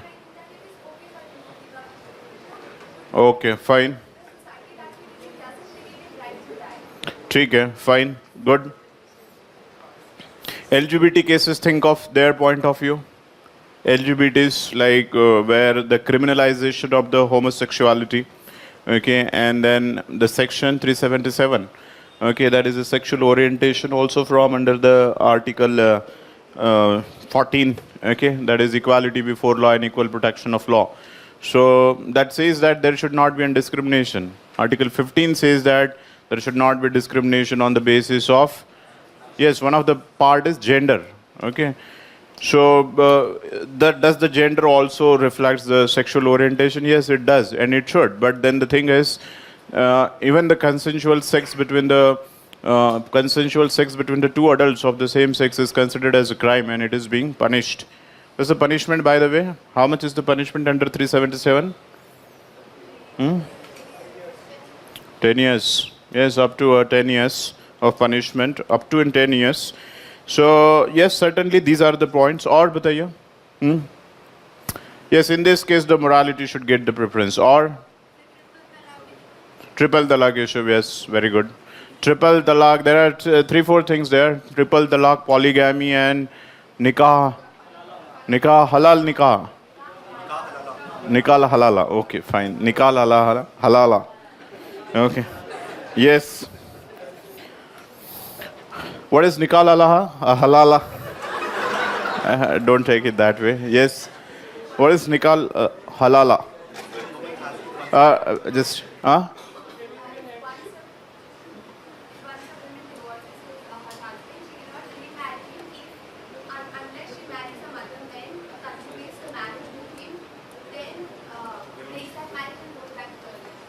So see the level of absurdity. Okay. So why I wanted her to answer. The level of absurdity is like you have to, like first there is a divorce on the basis of talaq. Okay. Then you cannot come back also until and unless you get married with someone. Then you have to consummate that marriage, and then only you are eligible to remarry. And this is for obviously the women counterpart, not for the male. Male can go and polygamy, obviously. So that's the other side. So we can see the level of discrimination there. Okay, yes, that's one. Or bataiye. Yes, in case of a Hindu also, there are certain laws, okay, they are not so gender equal, although they are relatively far better than the Muslim personal laws, but everything is not so fine within the Hindu religious laws also. There are issues with regard to abandoning the completely altogether the marriage without going for the legal divorce. Then there are issues regarding the male counterpart for the religious conversion for the sake of polygamy, obviously. Then there is the issue of maintenance, equality, inheritance, okay, property. Yes, you are saying something? Which one? Inheritance, right? Okay, so there are issues within it. So by and large, what we are trying to say here is that individual moral conscience at times can be a more moral or more ethical, more righteous as compared to the collective or the majoritarian's principle. But then you have to see that all the things has to be challenged on the basis of rationality and on the basis of judgment. Okay, in a sense that everything what is the individual wants cannot be have an upper hand with respect to the ethics. In fact, since we are talking about the morality's preference, in the history, again, there was a person like Mahatma Gandhi where he has challenged the sword laws, okay, during his time when there was the Dandi March. Now, during that time, he has challenged the laws. So I'm going to a more intense thing where a law of a state is there, and can we challenge the law? Okay, or is it mean that law is always has to be a pious and we should not challenge? Okay, no, that's not the notion. You can also challenge the laws. And when the Gandhi was challenged the law, this is called as the method of civil disobedience. So there was a disobedience, but then there was a civilian in nature. And it means that when something is unjust, on the basis of your moral conscience, you can challenge unjust principle even when it is in the form of the law. In fact, he was himself was inspired by a person where Henry David Thoreau करके उसका एक inspiring figure थे life में. Henry David Thoreau was in America, and he said that I refuse to pay the tax to the American government because my tax money is being used for the war against the Mexico. And I essentially think that going for the war is morally not correct because it leads to the violence. And therefore, I don't justify the violence and killing of innocent people. Therefore, I do not justify the use of taxpayers' money for such activities. Therefore, I will not pay the tax. Now, this was the point of where he has challenged the taxation from moral point of view. That is a collectivity he has challenged. Although it is being said that Gandhi was far ahead of him in a sense that he has challenged the civil disobedience was there at individual level. Gandhi has taken it to the mass level. Think of like this Civil Disobedience Act 1929, that millions and millions of people are not following the law of the country. Now, think of there was a situation where the prisons were not sufficient to put the Gandhi and his people into the jail. So this is a point you can quote in some cases wherever it is required.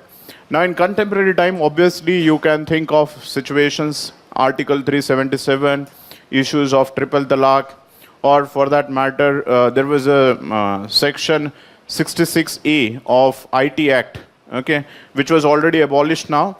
There were so many discrepancies within the act. So such bad laws also can be challenged on the basis of moral conscience.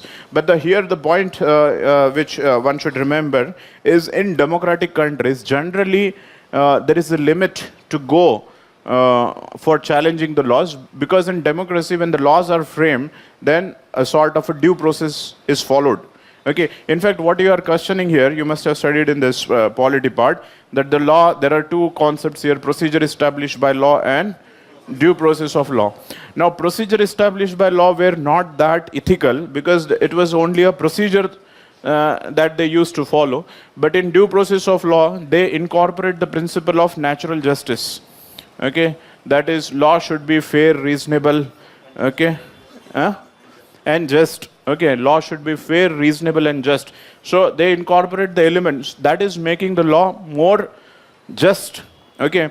In fact, there was a time again in America where there used to be a law which segregate the blacks from the whites. There used to be separate school for the blacks.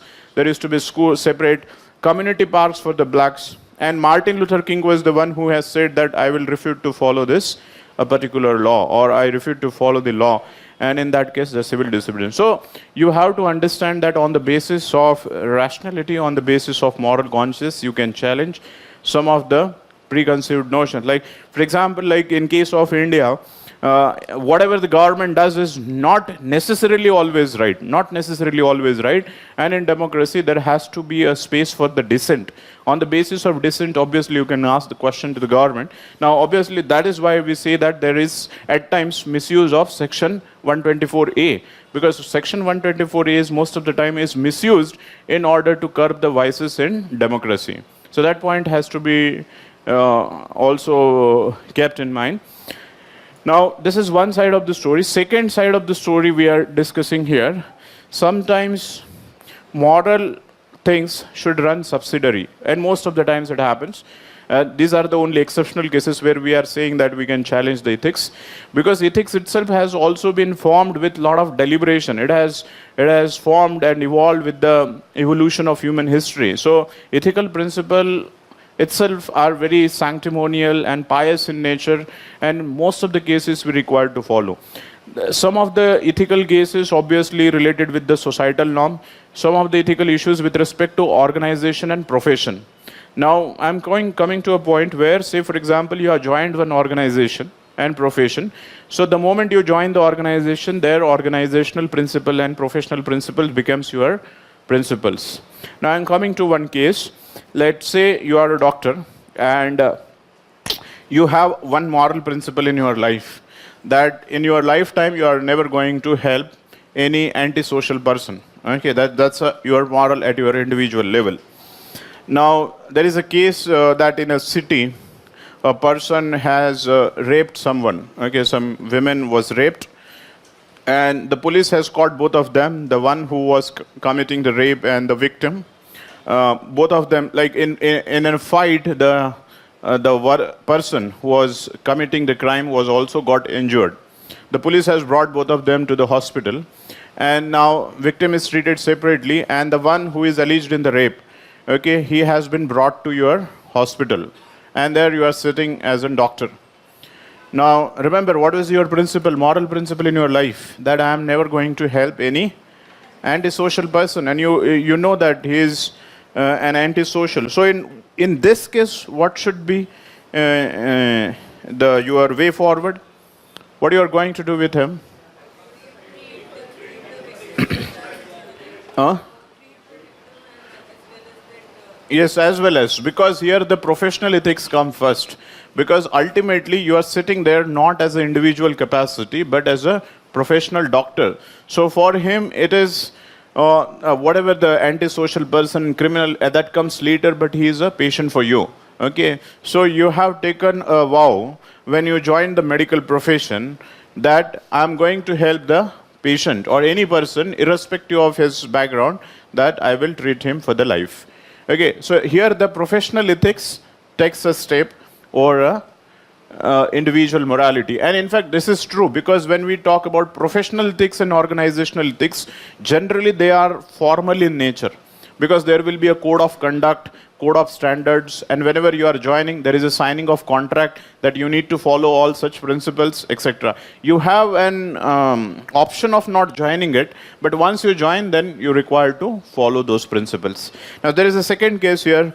Let's think of the terrorist, okay, the Kasab. And then there is a lawyer who is fighting the case. There are two kinds of lawyers, that is a defense lawyer and prosecutor lawyer. And then you are a defense lawyer. The same thing that has happened, that I will not help any antisocial person. This was your moral principle at your individual level. But here in this case, even if he is a terrorist, okay, you need to help him out as a part of a defense, because you are a defense lawyer, as a part of your professional ethics that calls for defending the Kasab, no matter even if he is a terrorist. So, if such questions will come, you have to discuss both the things. Generally, in organizational ethics and in professional ethics, you should follow the ethical principles. But at times, when the majority is not always right. Okay, there is a quote which says that even individual person's courage is a majority. Okay, this is basically with regard to the other points that we have discussed regarding the triple talaq and the sati pratha and other all bad evils of the society that are being challenged. So even if a one person is challenging, he also can be a model. That's why it is said that courage of one person is equal to the majority, okay, because he raises the voice. So you need to resolve. So there is answer cannot be here yes and no, or always ethics or always morality. It depends upon the context, okay. So that's about conflict. Now let's come to write one more point, that is with respect to conflict of values, okay. Conflicting values, Litho, conflicting values, or in other words you can write value conflict. Value conflict or conflicting values.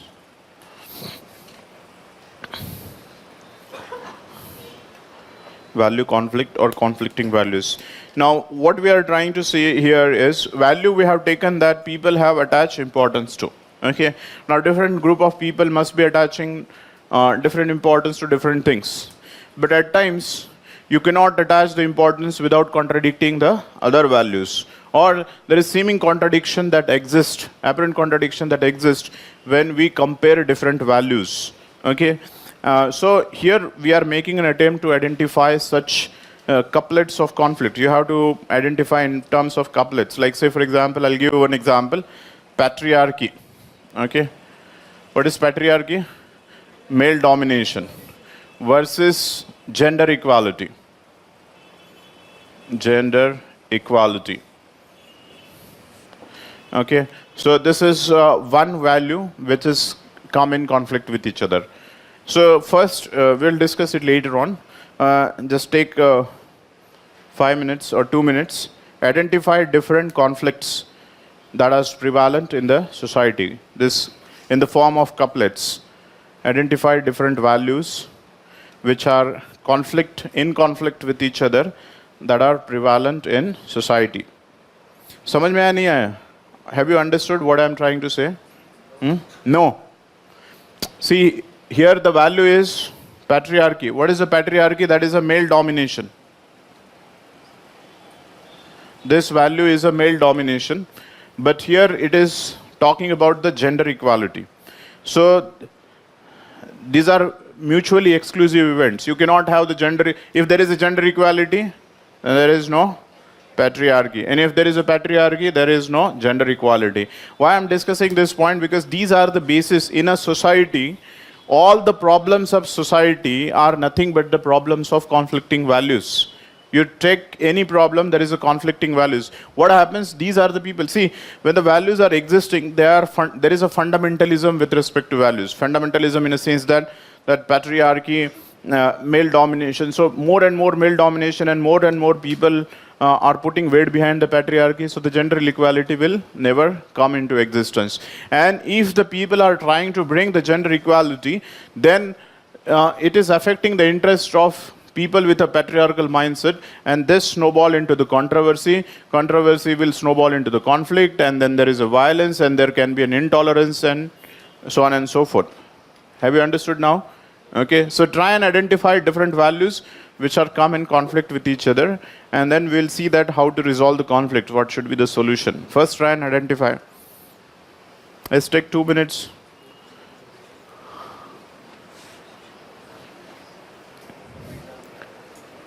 ऐसे ही मतलब couplets में आपको एक बताता हूं मैं, monarchy and democracy. Monarchy versus democracy. What is this value, monarchy? Rule of one person, okay, versus rule of people, okay. So this way.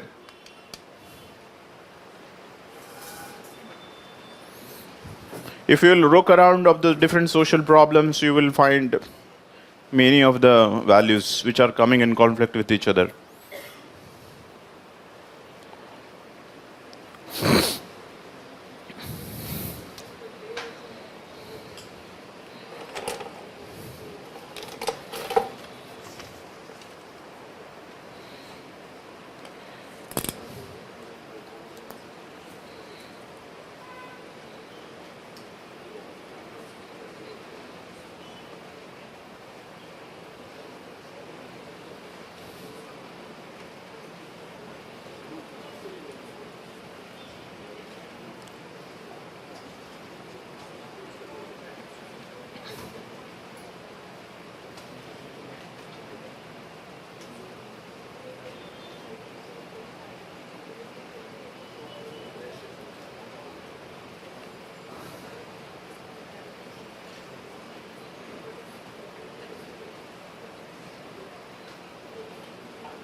Yes, have you found out any, at least one, two, each one of you? हाँ? हाँ. और कोई है जिसको question ही नहीं समझ में आया अभी तक? क्वेश्चन तो समझ में आया? Okay, let's discuss now. Yes, tell me some of the values now. Capitalism versus socialism. Okay, chalo, economics pair में at least one value, that is capitalism versus socialism.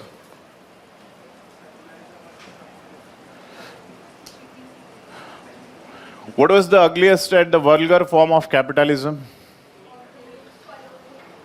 Colonial, yes, colonial was an expression. Imperialism, fascism. Okay, in fact, fascism is also an form of capitalism. When the capitalism minus freedom, okay, it get reduced into the fascism. And here, generally, although term now is not used, but communalism. Communism here. In fact, I have given hint for the another one. Yes, secularism and communalism. Okay, communalism versus secularism. See, all the problem of the world you can summarize, in fact, in all, if you find the conflicting values, or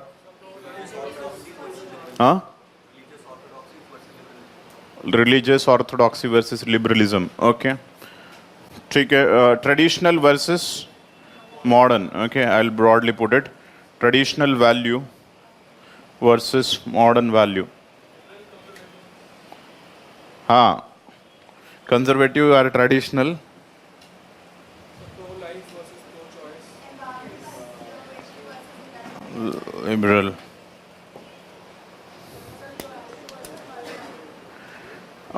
Just a second. Pro-life. Yes. Pro-life versus pro-choice. Pro-choice versus West. Very good. Can you give me some example? Pro-life versus pro-choice? Yes. Abortion.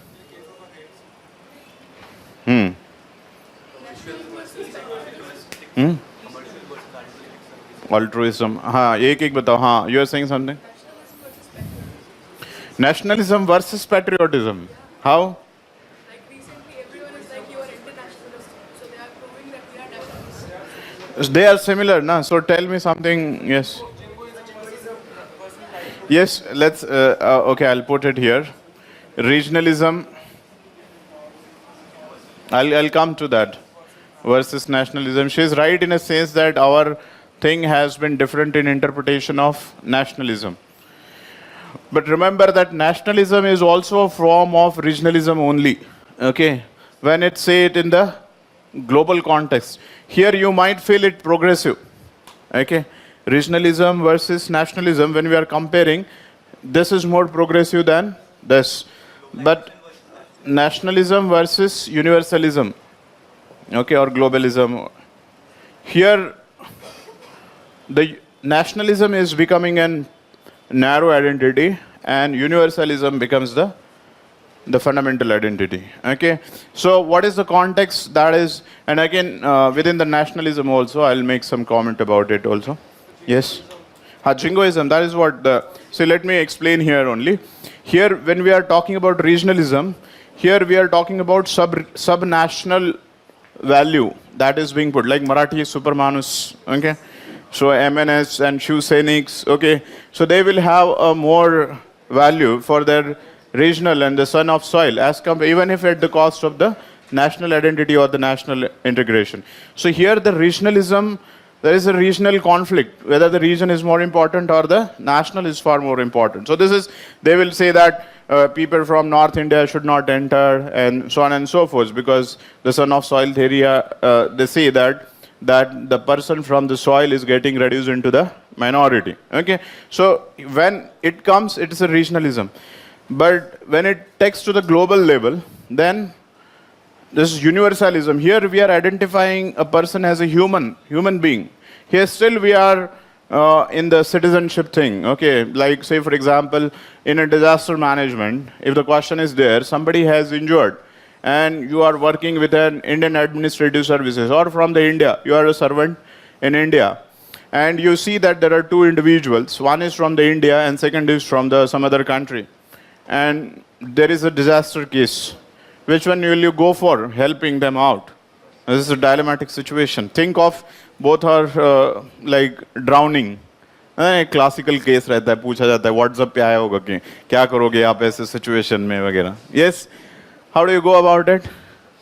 If both are, one is Indian, one is non-Indian. अब तो सोचने भी लग गए. यहाँ पे तो मुझे उठा के ले जाते अभी बीजेपी वाले. By the time I would have landed in Pakistan, even if I would have questioned this, people are not happy these days. Fawad and this Mahira has gone. Okay, so at least there is a gender neutrality. Both of them are unhappy, male and female, because of anyways. Even the patriotism is being defined. How much you hate the Pakistan. Okay, there was a actress called Ramya.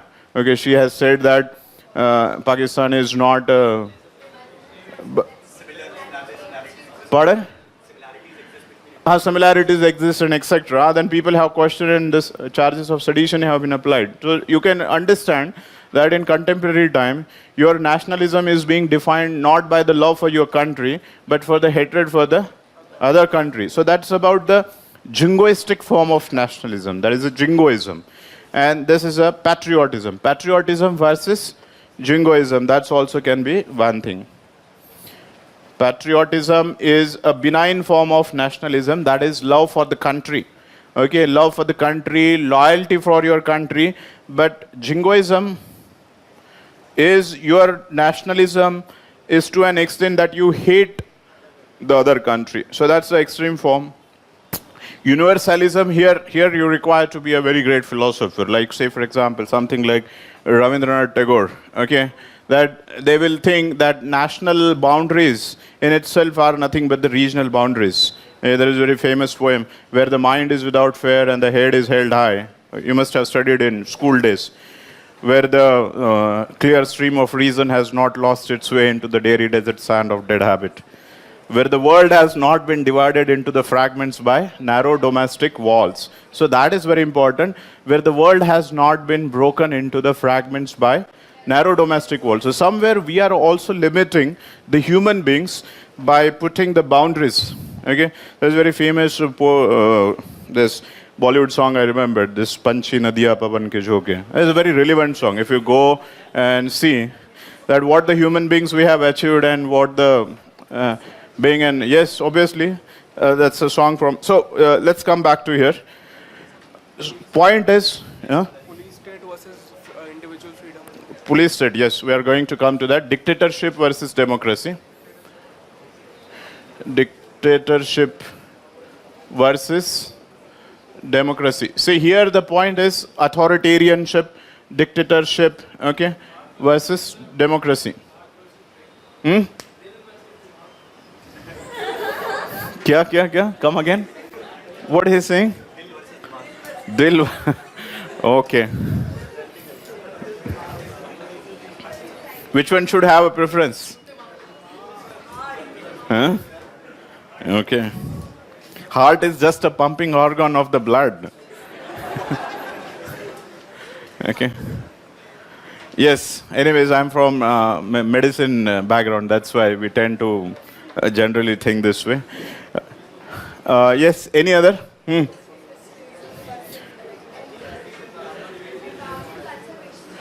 Yes. In fact, that's a broader important theme: development versus environment. Okay. This is again a very important debate: development versus environment. Because some people are favoring the development and ignoring the environmental part, and some people are debating environment should be the criteria, so therefore that is putting a restraint on development. Yes, any other? Merit versus equality, right, some of the points. Merit versus equality. Equality here, social justice, right, in bracket, proper word. This is with respect to the reservation, okay, where some people are in favor for the social justice, whereas the other with respect to the merit. So there is again a sort of a conflict with respect to values. Then take individualism versus collectivism.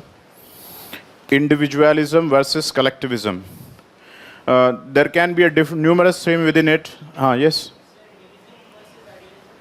Realism versus idealism. Yes, you can put that also. Realism versus idealism. Individualism versus collectivism. That is individual liberty.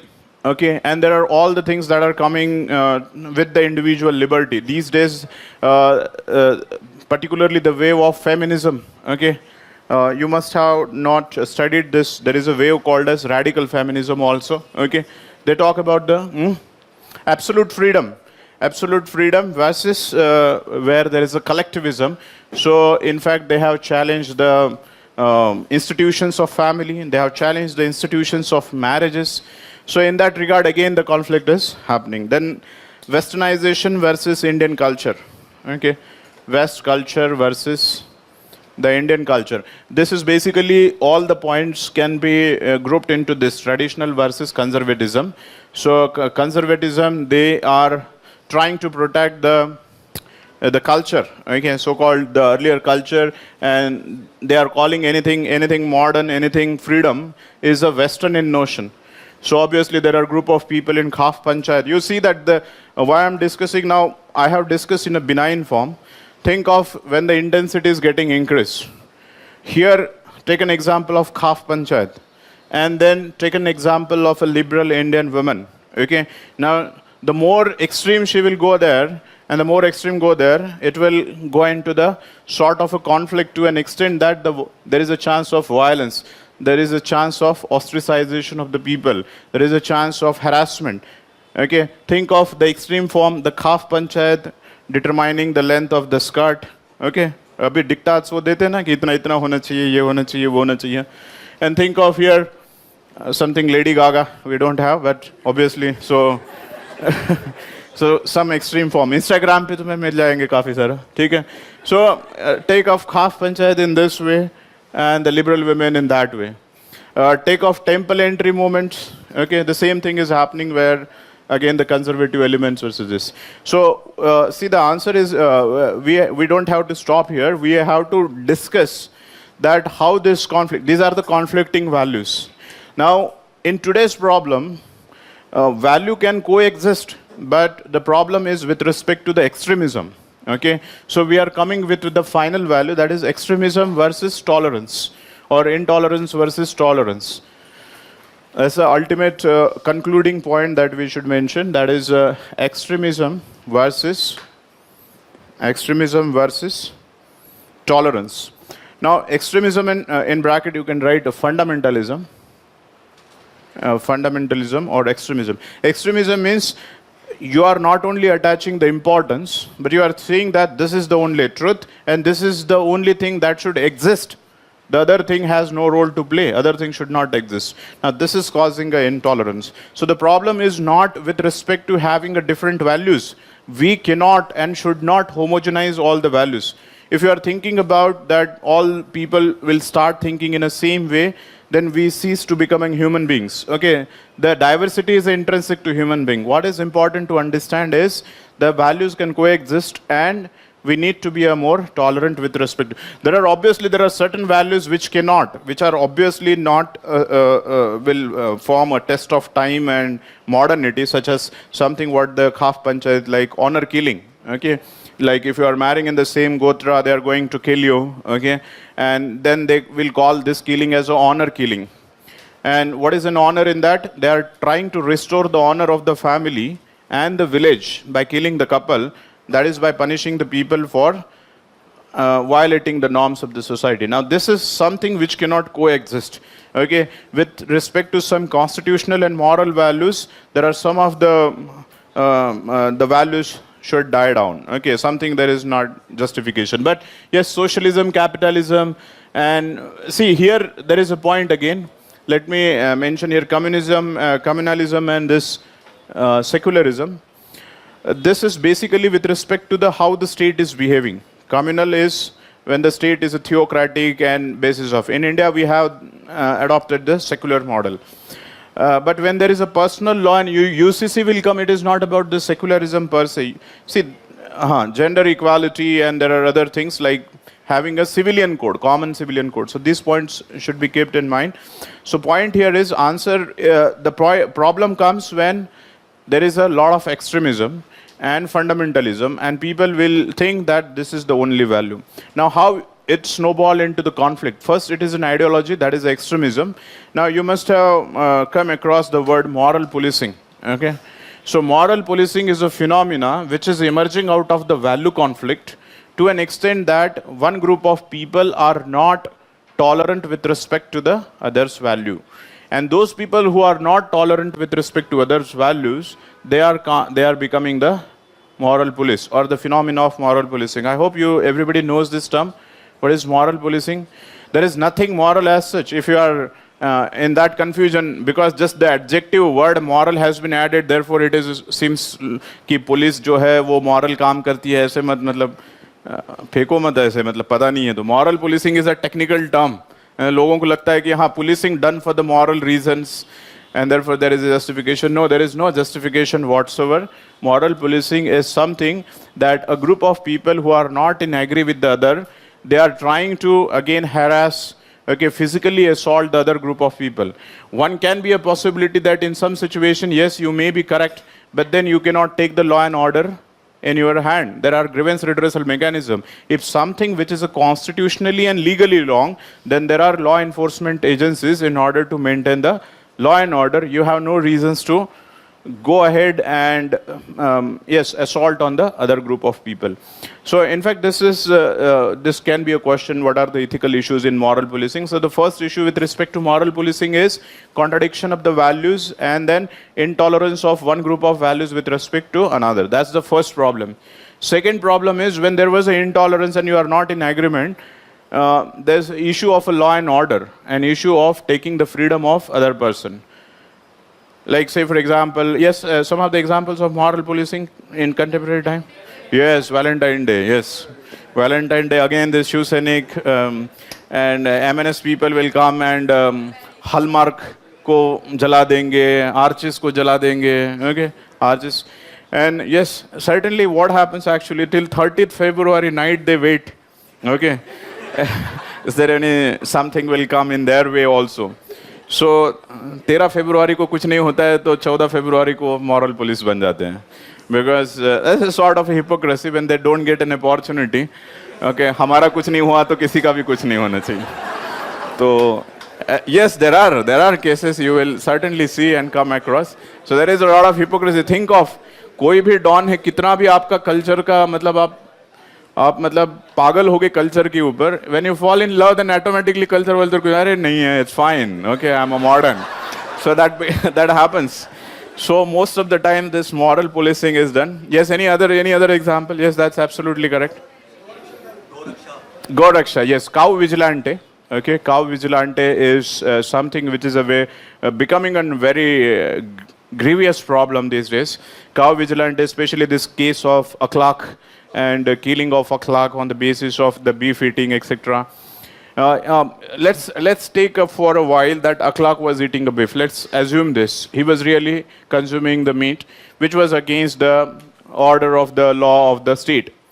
Then also you have no reasons to go and kill him. Okay, it is for the law and order and the law enforcement agency to see that whether really he has consumed, and if at all, whatever the legal punishment that is there, he would have been given that kind of punishment. But this, we have seen that cow vigilante, and yes, any other? LG, love jihad, yes, love jihad, how vigilante? Yes, there are cases where there is honor killings. Yes, these are the aspects. You just have to find it out. What I am saying is, when there is a conflict become fundamental, fundamentalism become a moral policing, and this is how the problem. And this does not stop at moral policing. I have talked only at the local level. When there is a conflict of communal, you can think of religious intolerance. Religious intolerance can get converted into the communal violence also. So most of the threats of the society is because of value conflicts. Now, natural answer is, in some of the issues, the conflict should die down, in a sense that some of the irrelevant values which are being upholded for a variety of the reasons. Say, for example, entry of women in a temple. So there is no basis as such, because Constitution strictly speaks about that Article 14-15, that is equality before law, equal protection of law. Even freedom of religion do not guarantee you discrimination against the women. Article 25 to 26, 7, 8, there is a doctrine called as essential religious practice. So does the discrimination of the women is an essential religious practice? The court has said no in many of the cases. So obviously there is no reason for this, but there may be certain other values, say for example religious values, religious rituals, which can coexist. So what is the solution here? Solution is a tolerance. Tolerance, you write the definition of tolerance. What is a tolerance? Tolerance is an attitude of fairness. Tolerance is an attitude of fairness. Towards one whose viewpoints, caste, religion, culture, race, gender, whose viewpoints or opinion, caste, culture, religion, gender, race is different than that of yours. Is different than that of yours. So the value of tolerance is different than that of yours. So attitude of fairness means to be fair with respect to the others.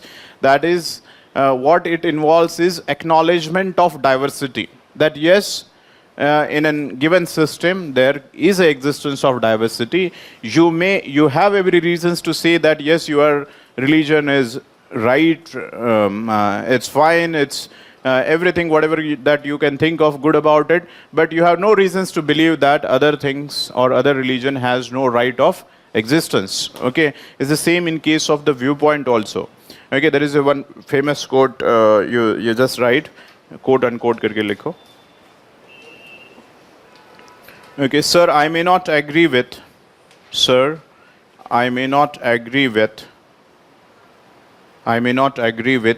what you say.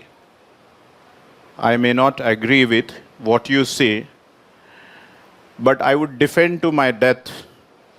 But I will defend to my death, till my death. I will defend till my death your right to say so. Your right to say so. Who has said it? Lord? Yes, French scholar. Voltaire. Yes. This was said by the Voltaire. French philosopher, Voltaire. History हुआ है आपका, world history? Okay, but it has nothing to do with the world history as such, but he was one of the person who has inspired the French Revolution, apart from this Rousseau. Okay, so Voltaire. Now, can you understand the statement? Sir, I may not agree with what you say. Okay, there is a disagreement. But I will defend to my death your right to say so. This is the highest form of tolerance, okay, and highest respect for the freedom of speech and expression. Okay, so everybody has a freedom to speak, okay, and therefore there has to be a certain rationality in dealing with the violence and conflicts, okay, should die down, and we need to inculcate this virtue of tolerance. So on one hand side, some of the values should die down with if they are utterly coming conflict with the modern constitutional and legal values. Okay, if anything which is coming in conflict with modern constitutional values, they should die down, and something which is not, and still there are conflicting, then there should be a value of tolerance. Have you understood, all of you? Okay, because this is going to be the most important fundamental basis for different case studies. In numerous case studies, in fact, the caste also, like untouchability and this, we haven't discussed because traditional versus modern में काफी सारा आ जाएगा. Okay, so in each of the cases, you require to find out that is how the modern values and the traditional values are getting conflict. LGBT rights also, traditional versus modern. Okay, modern Article 14 again, that is, or Article 21, that is right to life. Okay, right to life, that is right to life with dignity. Okay, and then we have the traditional values that they are the psychologically not so good people, and there are some certain problems with them. Okay. In fact, freedom of speech and expression ke under this section 499 and 500 also has been challenged. Criminal defamation hua hai, pata hai? Supreme Court has upholded the criminal defamation, but then there are certain cases which we see that whether there was a need of upholding the criminal defamation or not when there is already a civil defamation was there. So somebody who is going and trespassing the limit of freedom of speech and expression and falling under the reasonable restriction, then we have already a remedy in the form of civil defamation. But putting in criminal defamation on him is something like deterring the dissenting voice in a democracy. So this point should not be missed out. And also in case of defamation, there is one more point. When we discuss about the crime is, we call something as a crime when it is affecting the larger interests of the society. In case of a defamation, it affects the only one person, something like a contractual agreement. When you do not observe the contract, then the loss is only to the one person. Therefore, the financial damage can be given. So whether the criminal, it should come under the criminal part or not, that is a question.